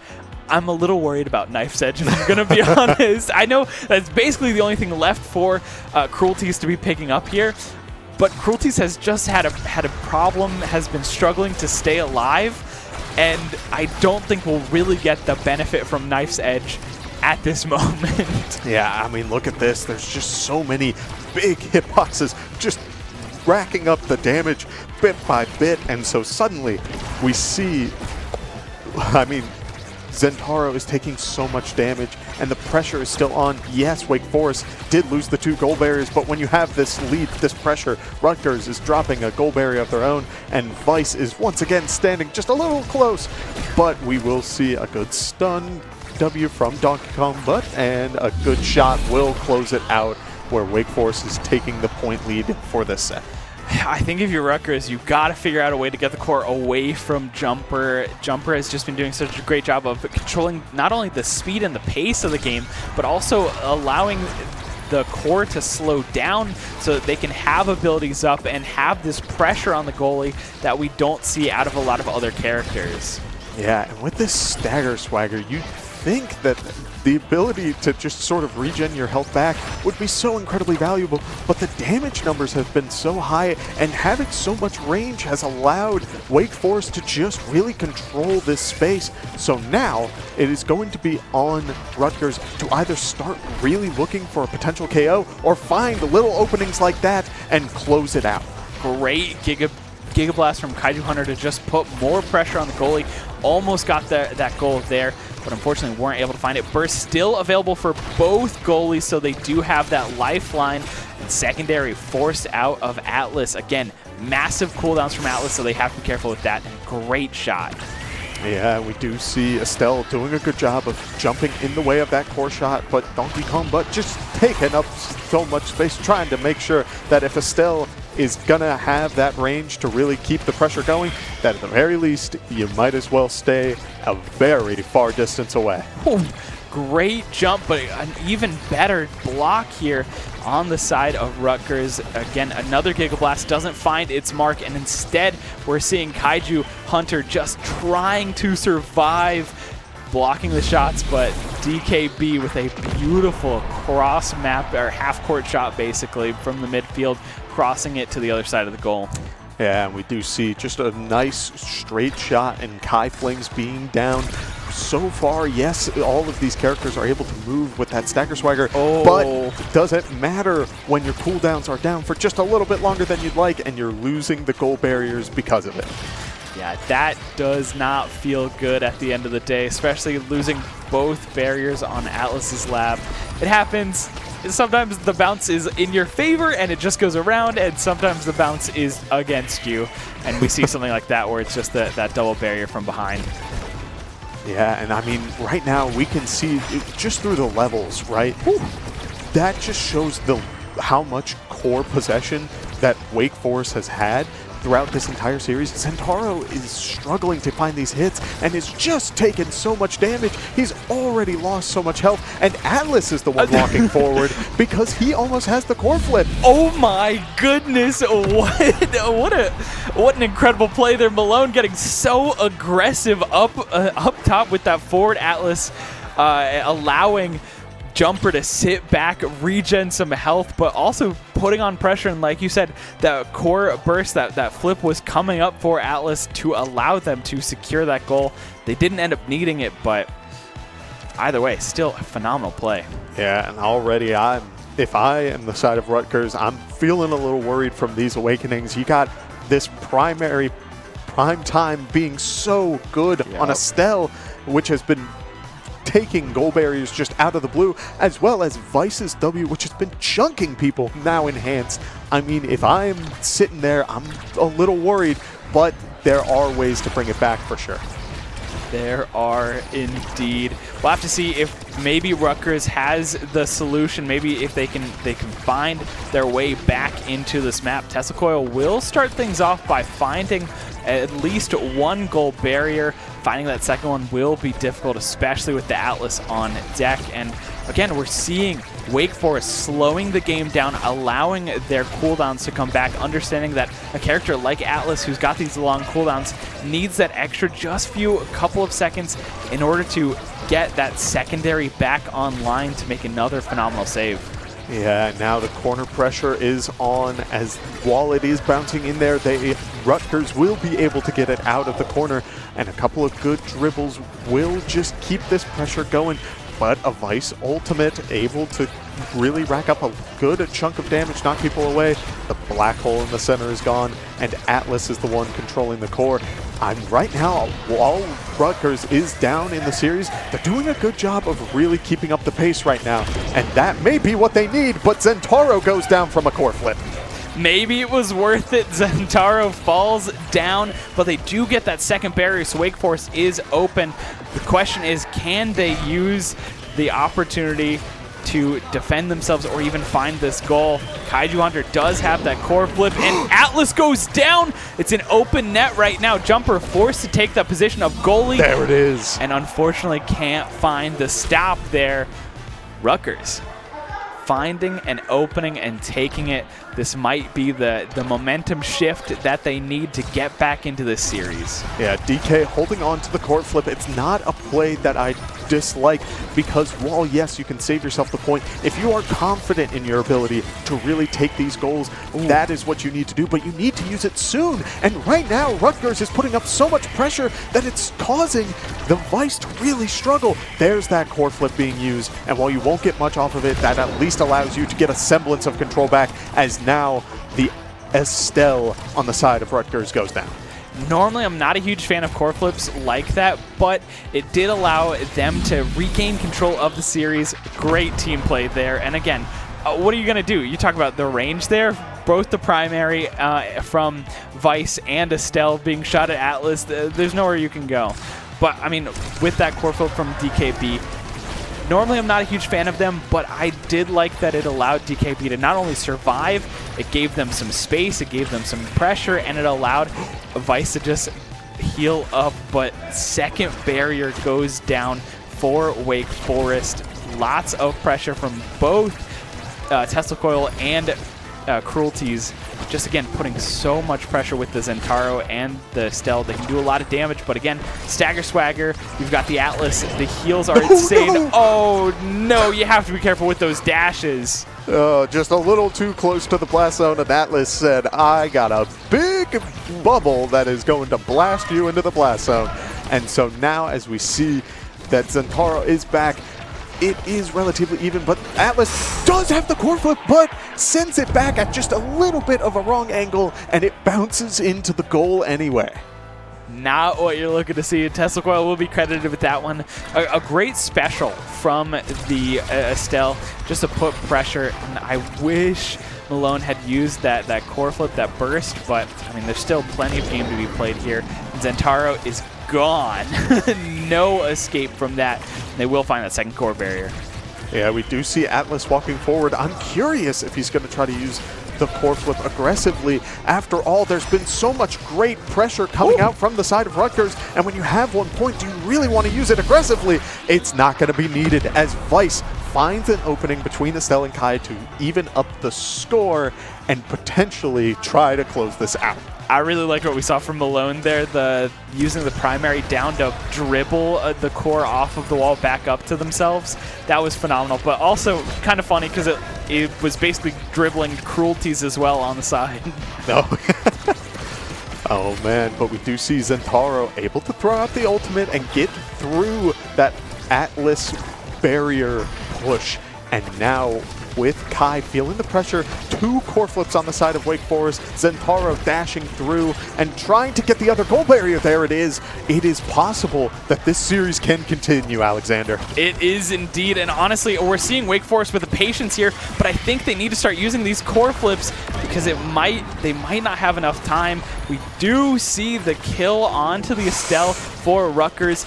They are down in a 2v3 situation, and just unfortunately strikes a little too early.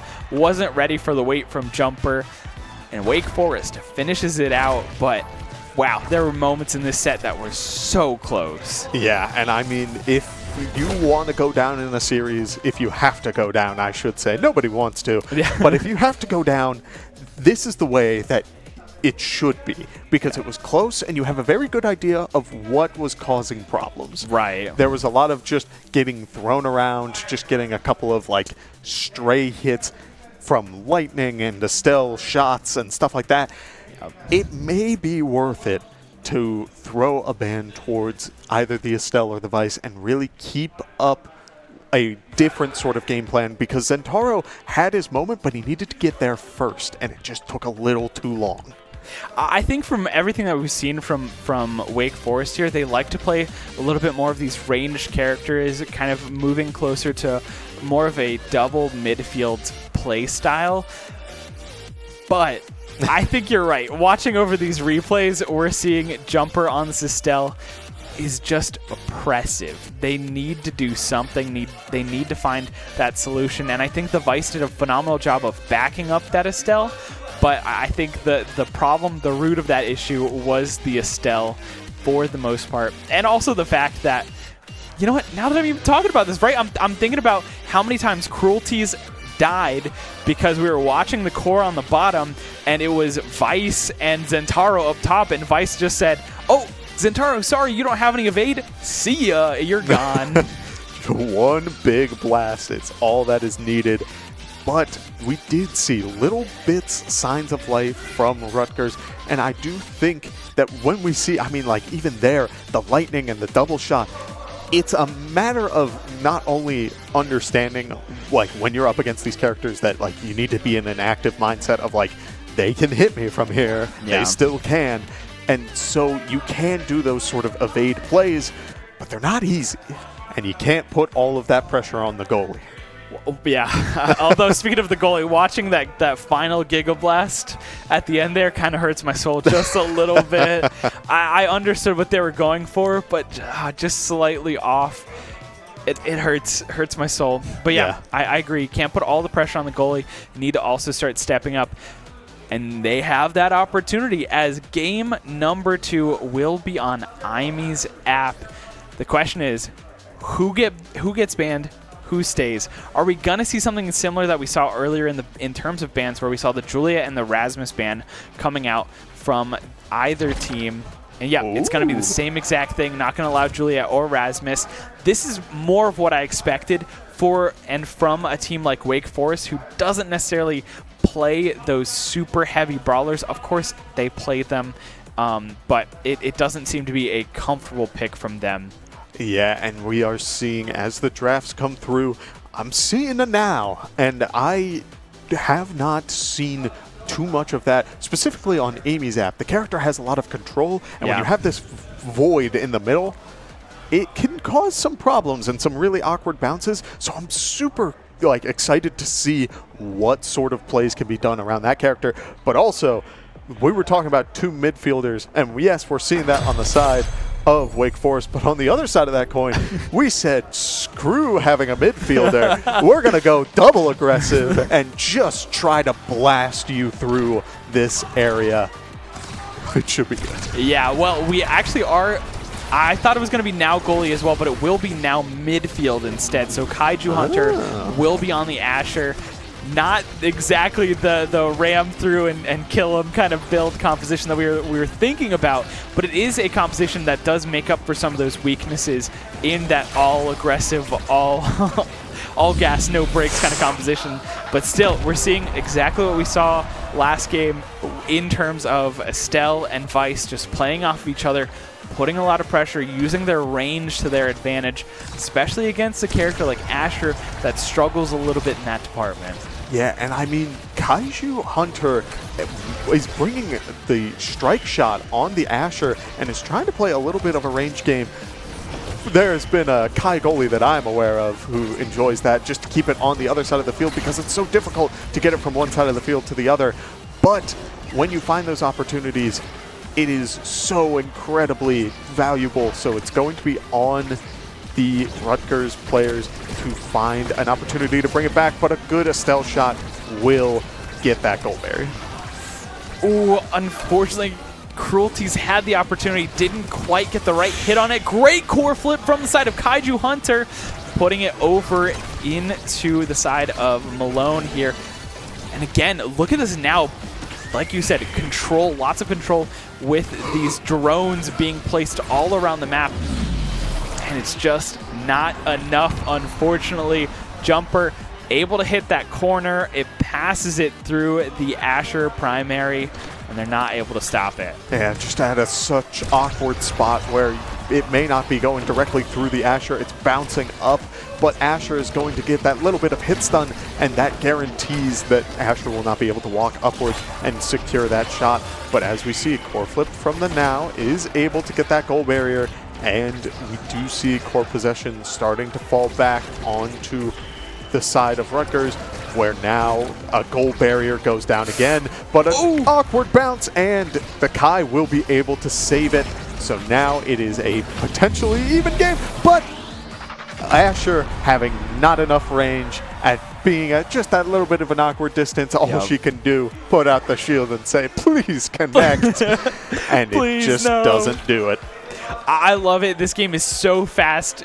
I expected this to be maybe a little bit more tennis match style, but this has been so fast. Quick, quick, quick. The barrier's going down. There's a goal shortly afterwards. Not even allowing you to really sit down and talk about what's happening here. But we do have an opportunity to take a look here. Spark of Leadership going past up. They will take the explosive entrance away from Zentaro. Other than that, I mean, aerials for the Estelle. We've got extra special for Kai. I'm hurting a little bit. That Zentaro, well, yes, you are taking the Spark of Leadership, and yes, it's a great awakening, but you really want to keep up that pressure, keep up that damage, but the options just weren't there. You may have been able to take the Spark of Agility, but even then, that assumes that this game is going to go long, and with the pressure that Wake Forest has been putting on, I don't think it'll be that easy. Oh my gosh, from downtown, the Giga Blast to secure the goal. Wake Forest is in their bag right now. They've got the momentum. They've got the confidence. You can just feel it from their gameplay. Rutgers needs to find something here. They need to change up something. And right now, they're not finding it. Kaiju Hunter uses the evade early, doesn't find anything, and still gets hit with the Estelle. It's so incredibly awkward to time that ability. You need to time it where you are spaced away from the core so that the beam goes off first and then you go for the hit. But that, when the core is moving so fast as the clock ticks down and keeps building up speed, I mean, it just becomes more and more difficult. And so it's on Kaiju Hunter to find other opportunities, because right now, Tesla Coil and Zentaro aren't able to really keep up the pressure and save Asher from what all these forwards are doing. Yeah, and again, we're seeing a lot of abilities being used. We saw the burst from Jumper, not find any success. Malone playing it very close to the barrier, but again, waiting that clock out, making up perhaps a misstep here. Jumper taken off the map, an opportunity, and then now Drone will allow them to get a goal. Maybe we're seeing Wake Forest play with their food a little too much here. Maybe. I was not expecting the Asher to be able to take out the Estelle just out of the blue, but also a very nice find from the Zentaro and the Now, who had that drone set up for just long enough that the speed carried it home. And now as we see just this quarter pressure dance, I mean, it really shows just how much value you can have really making sure you have all the space, but a quarter strike. Oh my goodness. What happened to Zentaro? Oh my gosh. And I mean, Now is the one who's trying to save the pressure, but we do see Kai still has the core flip. Zentaro is back alive and Now is able to keep the pressure going. I love this from Tesla Coil. You were wondering, you said we hadn't seen a lot of Nows, and that is true, but the pressure is insane. Tesla Coil has been putting out a clinic for how to play Now and how to do well as this midfielder, utilizing the abilities, utilizing these drones so well, leaving them in places that maybe Malone just isn't thinking about for a second. The pressure, though, Malone is up. There's no going back. That's an open goal. It's gonna not be able to stop. Unfortunately, Jumper knocked it in with the special. It would have been stopped by DKB's ability. Maybe a little bit of a miscommunication there. I mean, when you're sitting there and your Kai says, my eject button isn't there, everybody's panicking, and suddenly, when you're panicking, couple of misplays. The Vice goes down, and so does the Zentaro, but the goal barrier is vulnerable, and now is the one keeping up the pressure, but will not get the follow-up. The hubris of Wake Forest potentially being revealed at this point in time. We keep seeing Malone push too far forward and doesn't have a way to get back. Tesla Coil carrying the team on their back, but Kaiju Hunter will get that MVP for such an incredible defensive play. Something that we haven't talked about a lot is that Asher with the specialized is really why we've seen this Vice explode and disappear because of these Asher ultimates. Yeah, that makes sense, because not only that, but we've also seen Asher has started to lock in a little bit. Yep. A couple of the core strikes were flying in a couple of just pixels off. Now we're seeing that pressure where the core's staying on the side of Wake Forest, and that just means Asher has the opportunity to really say, you're not allowed on my side of the field. Get out of here. Get out of here. Yeah, if we could take a quick look at those awakenings, I would love to see what everyone's stacking up here. Yeah, I didn't even realize Hot Shot was the opening awakening to kick all of this off. Oh my goodness, no. Alexander, it happened again! Again, it is happening. What is going on? Oh no! This is a very real thing that happens at top level play, where players are, specifically goalies, are very comfortable walking away from their goal, and it's because you can add so much pressure. You can practically guarantee goal barriers, guarantee points, but when you get a little bit of a slip away and suddenly you're not able to keep up that safety net, it becomes a dangerous game. And a dangerous game is exactly what we're looking at right now. We said Rutgers needed to do something. They needed to exploit some sort of weakness on the Wake Forest squad, and they're doing exactly that. Malone has been getting a little bit too aggressive, pushing forward a little too much. No. But also, well, yes, now it disappears. Tesla Coil just gone. But I would also like to talk about how Rutgers has been playing up more towards DKB instead of towards Jumper, which is something I talked about in that first series. Doesn't matter here, as DKB will have that primary and just shoot it straight through Kaiju Hunter. Yeah, and that was just a very, solid shot. The lightning connects, it sends it in, and that is just kind of what you need. You said it before. This sort of base, your game plan was working before. You don't got to change it. And so now I'm hoping we see DKB sort of continue to get this core pressure. But at the same time, Zentaro and Now just bouncing it back and forth again and again. able to keep pushing it forward slightly, but Kaiju Hunter is unable to find that shield blast and will continue to keep up the pressure. But a core flip will send it in, and Rutgers evens up. Oh no, my apologies. It's up 2-1 in the They're sets. up 2-1. This is the first time in this series that we've seen Rutgers take the lead. And I mean, at least that last set, that last round, they were very dominant in their positioning, in their momentum. They were taking full control of the game. Yeah, we are seeing now just sort of holding off on the Awakenings, trying to talk with the team, saying, we have time, let's really pick what we want. Asher, despite being in goalie, is opting for the Demolitionist, more so for the size. Same thing for Zentaro. But we do see that when you are unstoppable, you get a lot of value. And when we saw the past games earlier, it's going to be harder to disrupt DKB. So I think it's going to be a matter of, is this going to be enough, as Kaiju Hunter is the one dancing with DKB Jumper, and Crueltis is taking a lot of damage. Cruelty's getting very, very low. And again, something that I like in the draft here is that Cruelty's has that spark of leadership, but just hasn't been able to make any use of it. A lot of communication, making sure that the sparks are being denied. Even still, though, has the damage to take out the Kai goalie. Great positioning from the Now. Again, I'm just in love with this Now's plays. I'm a huge Now fan, and the positionings of these bots, of these abilities, are just their peak right now. Oh, yeah. I mean, Now has done such a good job of making sure that with these big, like, circle blast, it's really keeping the core on that side, and that's what you need on Amy's map. If you're not going to be playing for the kills, at the very least, you can play for the control, and that adds so much value, as we do see. I mean, look at this.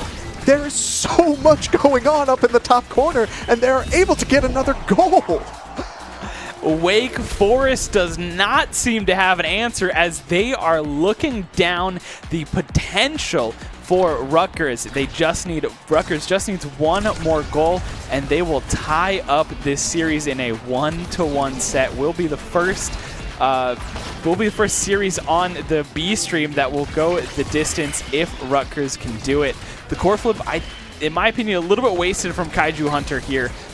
Yeah, just a little bit of panic, but that's okay, because right now the core is falling back onto the side of Wake Forest. A good core flip from Now, trying to go for the bounce and get away from that Kai Blast, but the bounce doesn't work how Now wanted it, and a blast from the Vice will send Now away.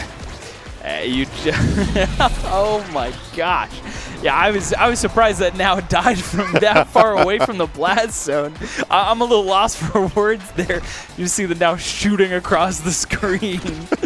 But it did allow Wake Forest a little bit more space to breathe, especially with how, fantastic Tesla Coil has been playing. Getting them out and away from the rest of their team has really been proven to have benefits for Wake Forest. Yeah, and now look where Zentaro is right now. We talk about where your positioning needs to be for the role you play, and we've seen that Zentaro has been really good at racking up this damage, which means that now he really wants to be on the other side of the field. But if they can't keep up the pressure, that means that Zentaro does need to take a step back.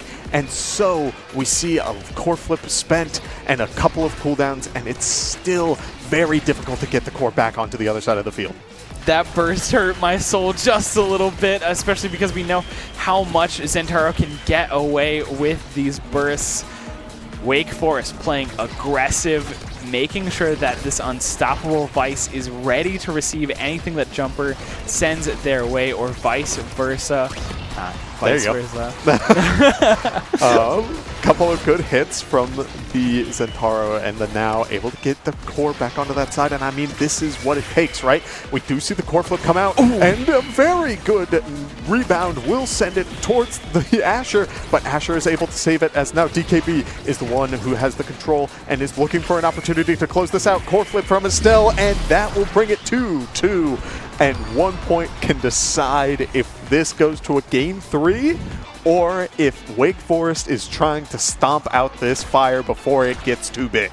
Finally, Wake Forest waking up for this match. Oh, or maybe not. I spoke way too soon. Cruelties will get the barrier immediately off kickoff, allowing Rutgers to once more threaten a Game 3 for Wake Forest. Now with the kill, oh my goodness. The opening, the core flip, it is there, the KO. Rutgers continues their dominance, and they will be able to tie up the series 1-1. We're going to a Game 3. What an incredible series of events. I remember a time when Now was pushed and advertised and they released the trailer. It's like, this is a support character that's supposed to heal people and do all this stuff. And she just blasted someone down the middle pit. That's Rasmus's job.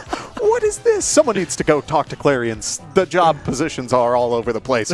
But a great play from the Now. And on top of that, Kai having to step back. Zentaro said, you're not allowed to be there, and blasts it forward.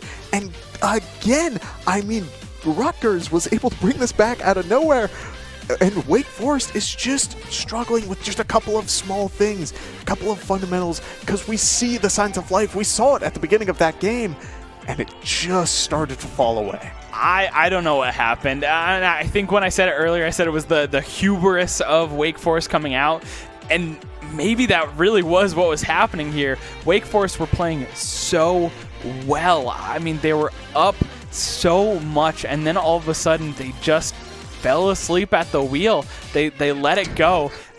Again, like plays like that where Vice had the save there, but we see maybe a little miscommunication and overextension. And again, we're seeing these slow goals like this where Wake Forest just has to sit there and watch the core roll into their goal. And it snowballed, right? We talked about Zentaro becoming a character, a behemoth of a man who suddenly, with a couple of good awakenings, can just shatter the game. And you need to get to that point. Those couple of small, just itty-bitty mistakes allowed Zentaro to get to that point, and then it snowballs from there.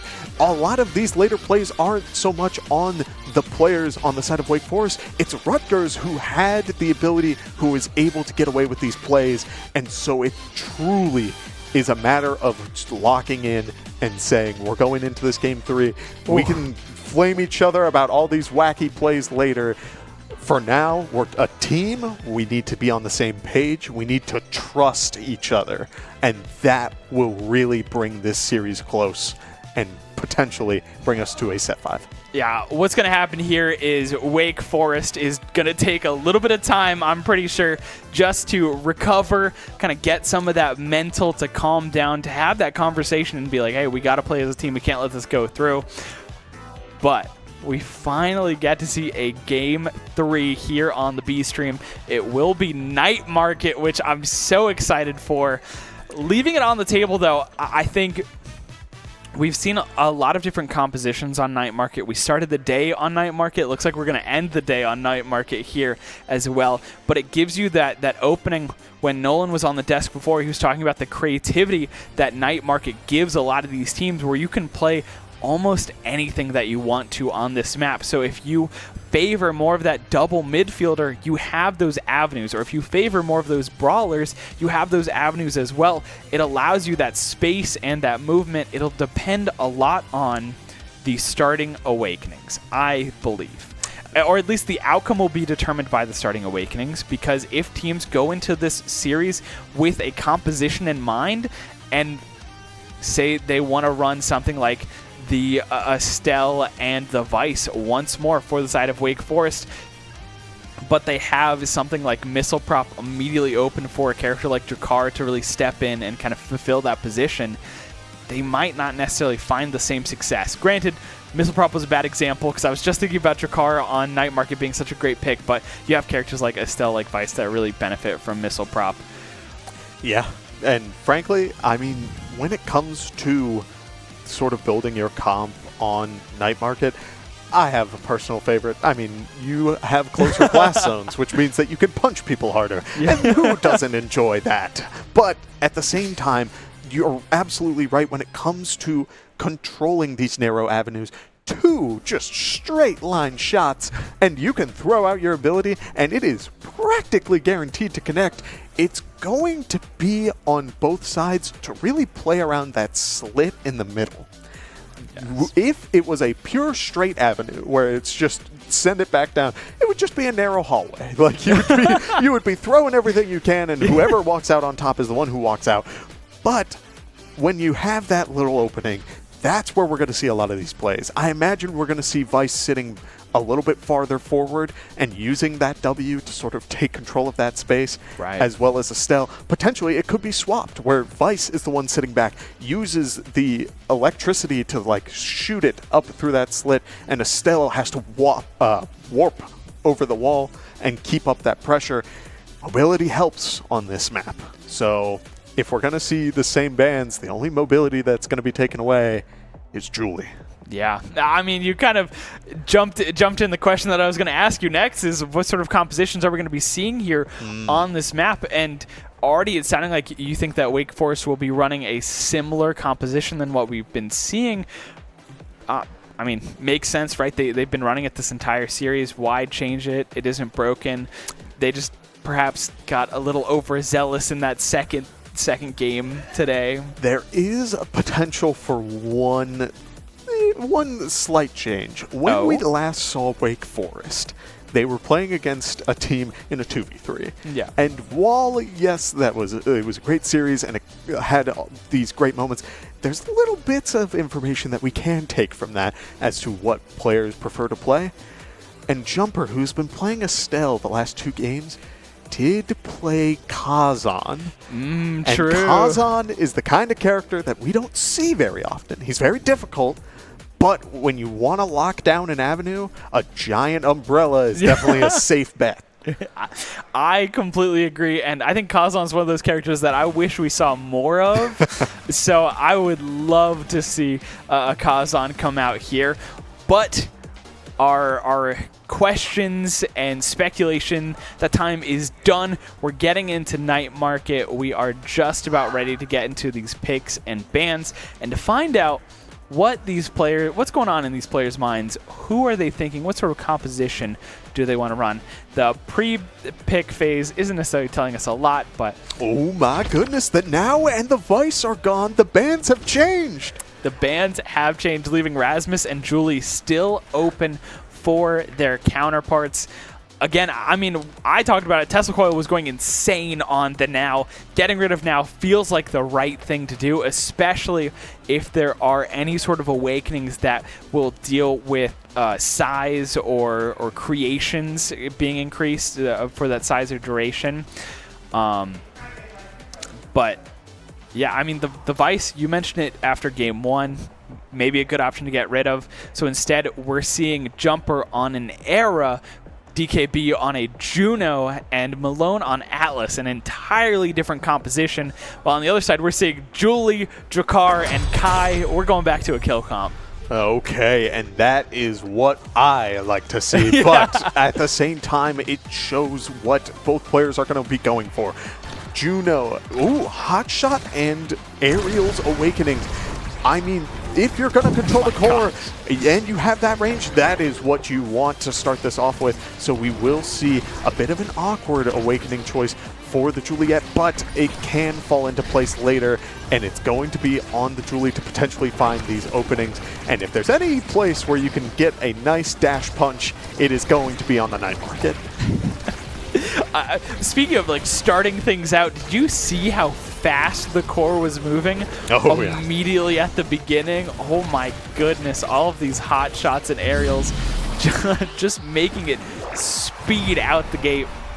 We will see DKB one more time, ready to receive that pass. The cross is good, and Kaiju Hunter just can't get there fast enough. Yeah, already I'm loving what I'm seeing from the side of Wake Forest. I talked earlier about getting back on that same page and trusting your teammates. The Era Storm earlier was able to secure that goal barrier, and so when we have just so much pressure and bouncing back and forth as both players stay on the opposite sides, that is what you need, is to control that space and have faith that your teammate can get there in time. Ooh, the burst will be used from Kaiju Hunter, so won't have that available for a good while. I mean, necessary in order to get it away from the Juno. Oh, DKB survives the burst and the dash punch. And now there's an Atlas healing them up, so it's like it never happened, except Cruelty's now down on some utility. Yeah, and I mean, look at how this is playing out right now. A lot of these abilities from the side of Drakkar and Juliet are not being used to try and punish the players. It's more so to just gain back the control of the core, and that's maybe what it needs to be for this first set because of these awakenings. Juno with aerials or hotshot is a dangerous beast, but a Julie with either of those is okay. Yeah. So I'm hoping that as this continues... Oh, no. Oh, no. Oh, no. Getting caught by the Era Tornado is the goalie for the side of Rutgers Red. Very unfortunate. You hate to see it, but a lot of times when you're looking at the core, you're trying to anticipate where it's going to go next as a goalie. Sometimes you forget to look at yourself and can get caught off guard by one of those tornadoes. We've all been there. We have all been there, I guarantee it. Yeah, there's just a lot to keep track of on the field, as now we see one goal barrier go down from the side of Wake Forest, but the control is back in Wake Forest's hands as Drakkar uses the core flip but isn't able to find much. Look at the hotshot value. We're 30 seconds in, and it's just sending him flying from one Blobbo. Yeah, we are seeing rockets right now from the side of Juno.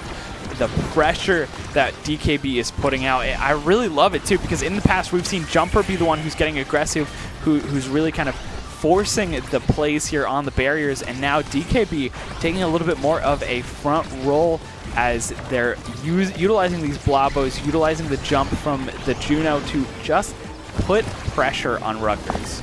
Yeah, but we do see Rutgers isn't out of this yet. They're doing a good job of just finding these small opportunities, and that's what they're going to need. But while this pressure is building, you can't let it get to you, because remember, this is the first set. Yes, the core is flying like it's late game, but we are in the early game as a core flip is burned from Kaiju Hunter to save that goal. Aeroblast unable to get that connection, and the Era sends it between the Drakkar and the Kai and finds that opening. There's only so much you can do as Kai, as we're watching these abilities being used time and time again. Unfortunately, we weren't able to, Kaiju Hunter wasn't able to find that redirect or the pass out to a teammate, just kept passing it back and forth to the Wake Forest forwards who were waiting with open arms. Yeah, and this is a very scary time.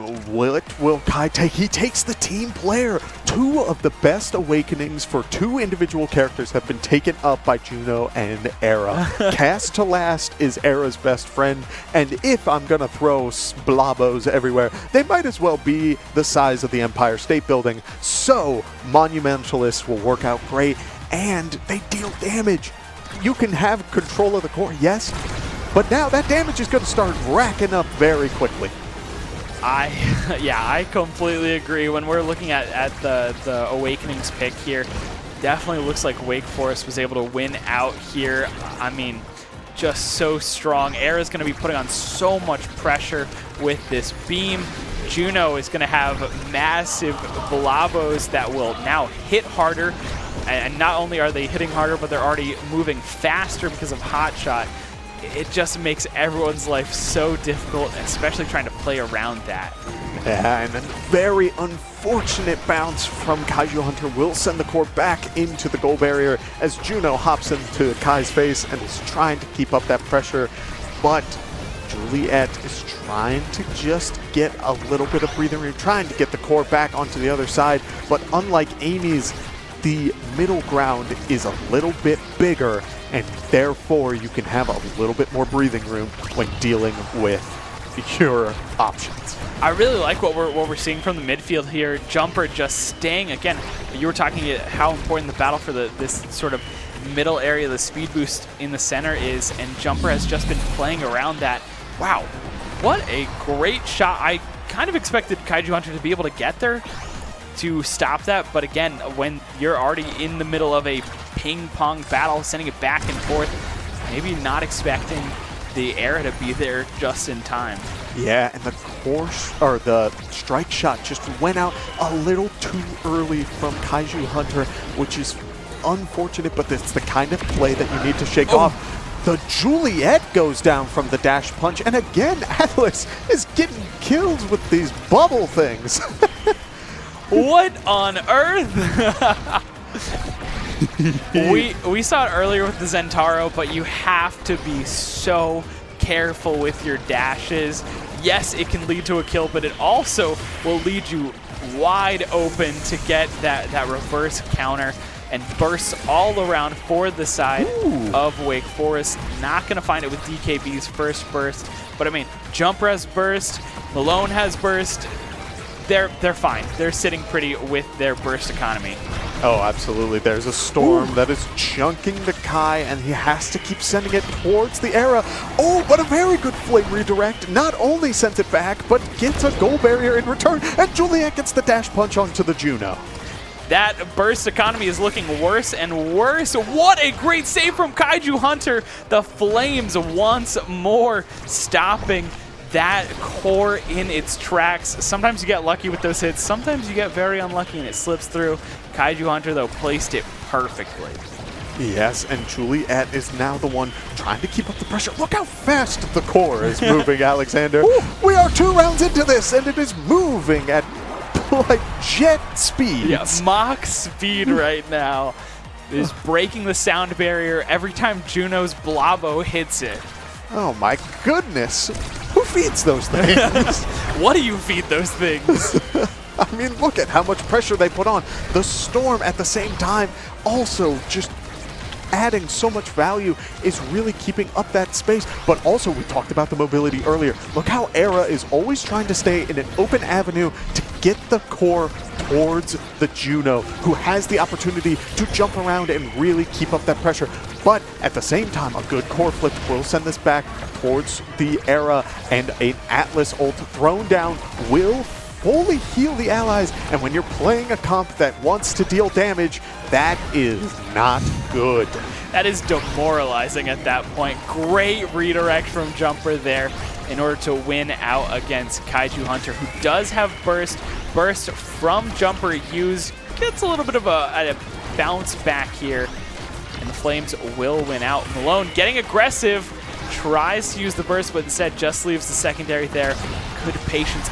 Again, I love to see the side of Wake Forest really playing to their strength and playing to their speed by waiting for things like the Jakar shot to come out, or waiting for a burst, waiting for a hit from that Juliet, and then can utilize the speed that this Juno is wielding.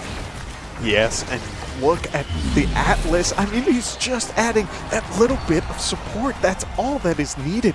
I was worried about damage when it came to the comp of a Juno and an Era. It's not needed. You can play just full control, and yes, you're going to get hit by this Drakkar, this Julie. They're going to rack up that damage, but that little bit of just push away, that little bit of healing offers so much. It does indeed. I was looking at these awakenings, not a lot of great awakenings for Atlas personally, but the quick strike is always a good option. Extra special on the Era means more tornadoes. Siege machine on the Juno just means Blabos are hitting even harder. Yeah, you ever been on the receiving end of a sniper rifle? These Blabos are going to be that. As we do see, not only did we see in the second round the awakenings where Era and Juno got really good awakenings, this round, Juliet has 1-2 punch and Drakkar has missile throw. Oh my goodness. Like, everything that you want is falling into your hands. Now it's going to be on the communication side of things, and I think we're starting to see it. A little bit of extra damage from the 1-2 punch goes a long way, but that control is still there. You have to find a way to get it past these Blabos and the Era Storm, and there it is! And suddenly, it's looking possible, Alexander. I don't really have a lot of words for that. Sometimes you're really focused on the core moving really quickly. Oh my gosh. Oh no. And you missed something, but I hope you did not miss that, because oh no, everyone is disappearing. Down goes Juno, down goes Atlas. It is only Jumper remaining. Will find that block, but can't stop the flip. Kaiju Hunter secures it for the team, and now Rutgers is up 2-0. 2-0 in this set count. In this set, excuse me, in the series count, we still have Wake Forest up, but this is exactly the same position we were in last time. 2 people are taken down from an Era Storm on the side of Rutgers. That's 3 people. 3 people in general. Juno going down from the dash punch and just a little bit of pressure as they, you know, Wake Forest feeling good after that one. No. Sit down for a second. You don't think this 2-0 means anything right now. We'll bring it back. And now, I mean, we're starting to see the levels start to equalize. I'm not expecting another play like that very easily. So it's going to be on the Wake Forest players to once again start to adapt. The dash punch doesn't take out the Era, and a goal barrier, 2 goal barriers go down. Unfortunately, Atlas sending it straight to the Juliet to just tee up another one and get that second goal barrier. I mean, Wake Forest right now needing to find a solution here. They thought it was in the bag, and Rutgers said, hold on, wait a second, we're here to play. We are not done just yet. The pressure is good, forcing Wake Forest to really pay attention to these edges just because of how strong that dash punch is. Goodness, Kaiju Hunter saving that goal barrier with so much pressure on him. Ooh! Oh, man. Great save from Malone, only to get snuffed out immediately by the Drakkar. And that was such a fast set. Rutgers is still in it to win it. They are still here to play. And, oh my gosh. So many good awakenings. I was just about to say, look at these awakening spread. Oh my goodness. We have Prime Time, we have Twin Drive, Rapid Fire, Prize Fighter, Specialized is here as well. Era gets the Chrono Boost. Kai gets the Twin Drive. Atlas gets the Prime Time. Rapid Fire goes to Drakkar. Blavos, are they getting Specialized? Yeah, they are. A couple more, a couple more Blavos for your ultimate. Yeah. I mean, I shouldn't speak too soon, Alexander, but there's a reason why we were talking about the potential of a Game 5, and it's because little things like that Kai Blast just guaranteed, the Juno is out, guarantees a goal barrier, there's the second with the shotgun, and suddenly, it is all falling into place, and if I'm the side of Wake Forest, you need to take a second. This game is intense, this game is fast, but you need to take a deep breath, you need to slow down for a second, and realize, just think critically on what needs to change. You have this breathing room still, and if you can find these little small mistakes, they can really save you as the core flip comes out from the Era, but isn't able to find the shot on the goal. Ooh, Atlas has to be so careful, especially with the pressure from Juliet. Will find the Era and will be able to sneak through that primary. Sometimes there's a little weird interactions with that primary from Atlas, but if you can get another hit very quickly through, it's not a perfect wall. Oh my goodness, and if it's not going to be a perfect wall, and you have 2 characters on the side of Rutgers who are able to blast through it, I mean, it's going to become a dangerous game, as we do see Era and the Atlas, the Juno, trying to space out a little bit and really get the core play going where they're passing it between one another. But the Juliet pressure is just so much, calling out these punches, calling out these strikes, and is keeping it all going forward. And it's snowballing, Alexander. We said if they hit this point, it's possible, and it is happening before our very eyes. I'm not going to lie, that call out from the Juliet was insane. That was incredible.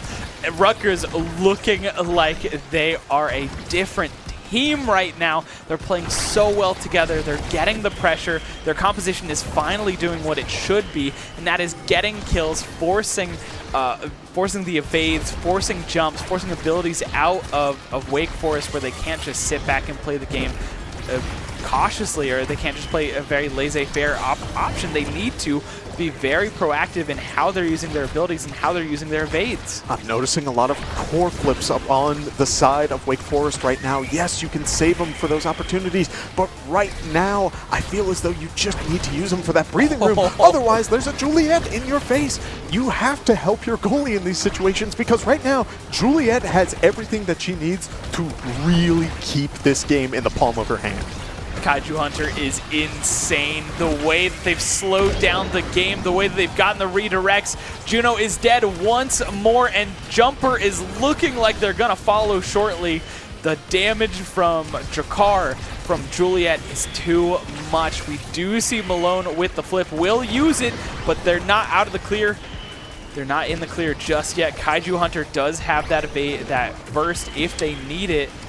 Oh my goodness, Kaiju playing a little bit close with that goal barrier and the storm, respecting it as you need to do, having a very good awareness of what all is happening on the screen, and that's very difficult to do, especially when it all is flying so fast. So at this point, I mean, it's all kudos to the players, because right now there's so much happening on screen, and you really need to have a full understanding of what you need to be looking for, because there could be a Blabo in your face that will go and guarantee you a goal barrier into the score. Gotta be careful with those strike wars, especially against Jumper, who's got the beam, as well as that tornado heading your way. Kaiju Hunter couldn't take the pressure and unfortunately wasn't able to stop that shot. 1 goal barrier down, 2 goal barriers down, but so is DKB. It's a 2v3 situation. They're able to find 1 barrier. The special comes out from Juliet. That's 2 goal barriers. Will Rutgers find the win and be able to continue this series, or will Wake Forest once again snuff out the hope that Rutgers has here? Juno is alive, and Juno has so many ways to jump so far forward and really get the pressure on this Kai. A very good set of flames is able to get the save, but a Blabo again is going to send it right back. And it is a 1-point game, Alexander. It is all coming down to whether or not this stays alive. It is so incredibly tense. Rutgers was playing so well, but the momentum is a little bit lost now. They haven't really been able to find that same smooth gameplay that they had earlier in order to find the success. And instead, Wake Forest has been calling out more of these options, having DKB play up like this right in Kaiju Hunter's face, steps on the Blabo.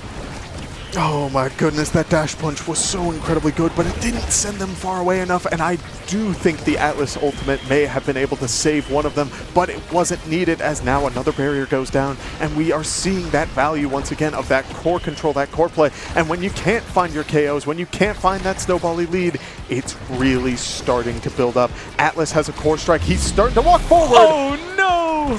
And a Blabo will close it out. Juno able to jump in and get the final strike to really bring that home, and Wake Forest walks away with the win.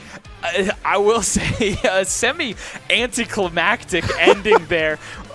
Great positioning from DKB, of course, to just kind of knock that core in between both players, but in terms of what we've seen with these high-flying, very fast core-moving plays and goals, the fact that we saw such a slow goal there at the end, a little anticlimactic, but what an incredible series. It went the distance all the way to Game 3, and again, caught sleeping if you're not paying attention to those tornadoes. If you're trying to look at the core, especially a core like this that was moving so fast the entirety of the series, you might just get caught out by one of those tornadoes. Yeah, and Wake Forest did an amazing job of really controlling the tempo of this game. They, in the first set, were able to get those awakenings that helped keep that control. But when we started to see it come back was during this third set, where Awakenings, Juliet Love and Drakkar Love, I mean, they're the kind of Awakenings that just really can bring a game just out of the depths. You need to be very cautious of that, because as we see right there, it was a 3-1, and the 1 point that they got was from a double kill off of a storm. Yes. It was very close. It came alive, but when you're struggling to find these KOs, I mean, these last couple of points, it was just a little bit of just solid control of the core and really making sure you were in the right space at the right time. And I think when we saw this Juliet and Zentaro really kind of, when we saw Rutgers, pop off there and really start doing what they want, The issue is that it was just a little bit too late, especially when we're talking about the Awakening draft, and we were talking about Wake Forest winning a majority of these Awakening drafts, and just having those Awakenings, those really strong Awakenings, especially with Juno, just building that Blobo army that is just hitting so hard and so fast. But here we go. This is the bracket so far for the play-ins. Wake Forest has secured their spot in that seed 18, 19, and 20. So congratulations to them. They have secured their position. Of course, West Valley and UCF still have a round to be played, and Rutgers is not out of here just yet. They still have the opportunity to compete against the loser of West Valley and UCF for that 5th place qualifier. So there is still that position, that opportunity for them to still make it into playoffs. Oh my goodness, I hope that they do, because there was so much that I loved about what we have seen throughout all of today. And so with all of this in place, I'm kind of just hoping that we get to see a little bit more, Alexander. I'm a selfish man. I want to see more. Just a little bit. And I think regardless, that game was so close. Even if at times it was looking like a 3-0, it was just so close and so back and forth in terms of when you look inside of those sets and you see sometimes where, like, yeah, they're doing exactly what they need to. They get very fast sets where they're just like bop, bop, bop, win for Rutgers or win for Wake Forest. But I mean, it was just a great series. That's all that I'm trying to say with so many words. It was a phenomenal series, a lot of fun. I've been Alexander T. Kresek. This has been Kevin Clayton. Thank you all so much for tuning in and watching the CCL on the B stream. We're going to go ahead and raid the main stream, which is still going on, and we'll still have a couple more matches. So if you want some more Omega Strikers action, don't worry, there is still Omega Strikers happening. You just won't get to see our beautiful faces here, unfortunately. But for now, thank you all so much for joining us. We will see you next time. Have a wonderful rest of your day. We'll see you soon.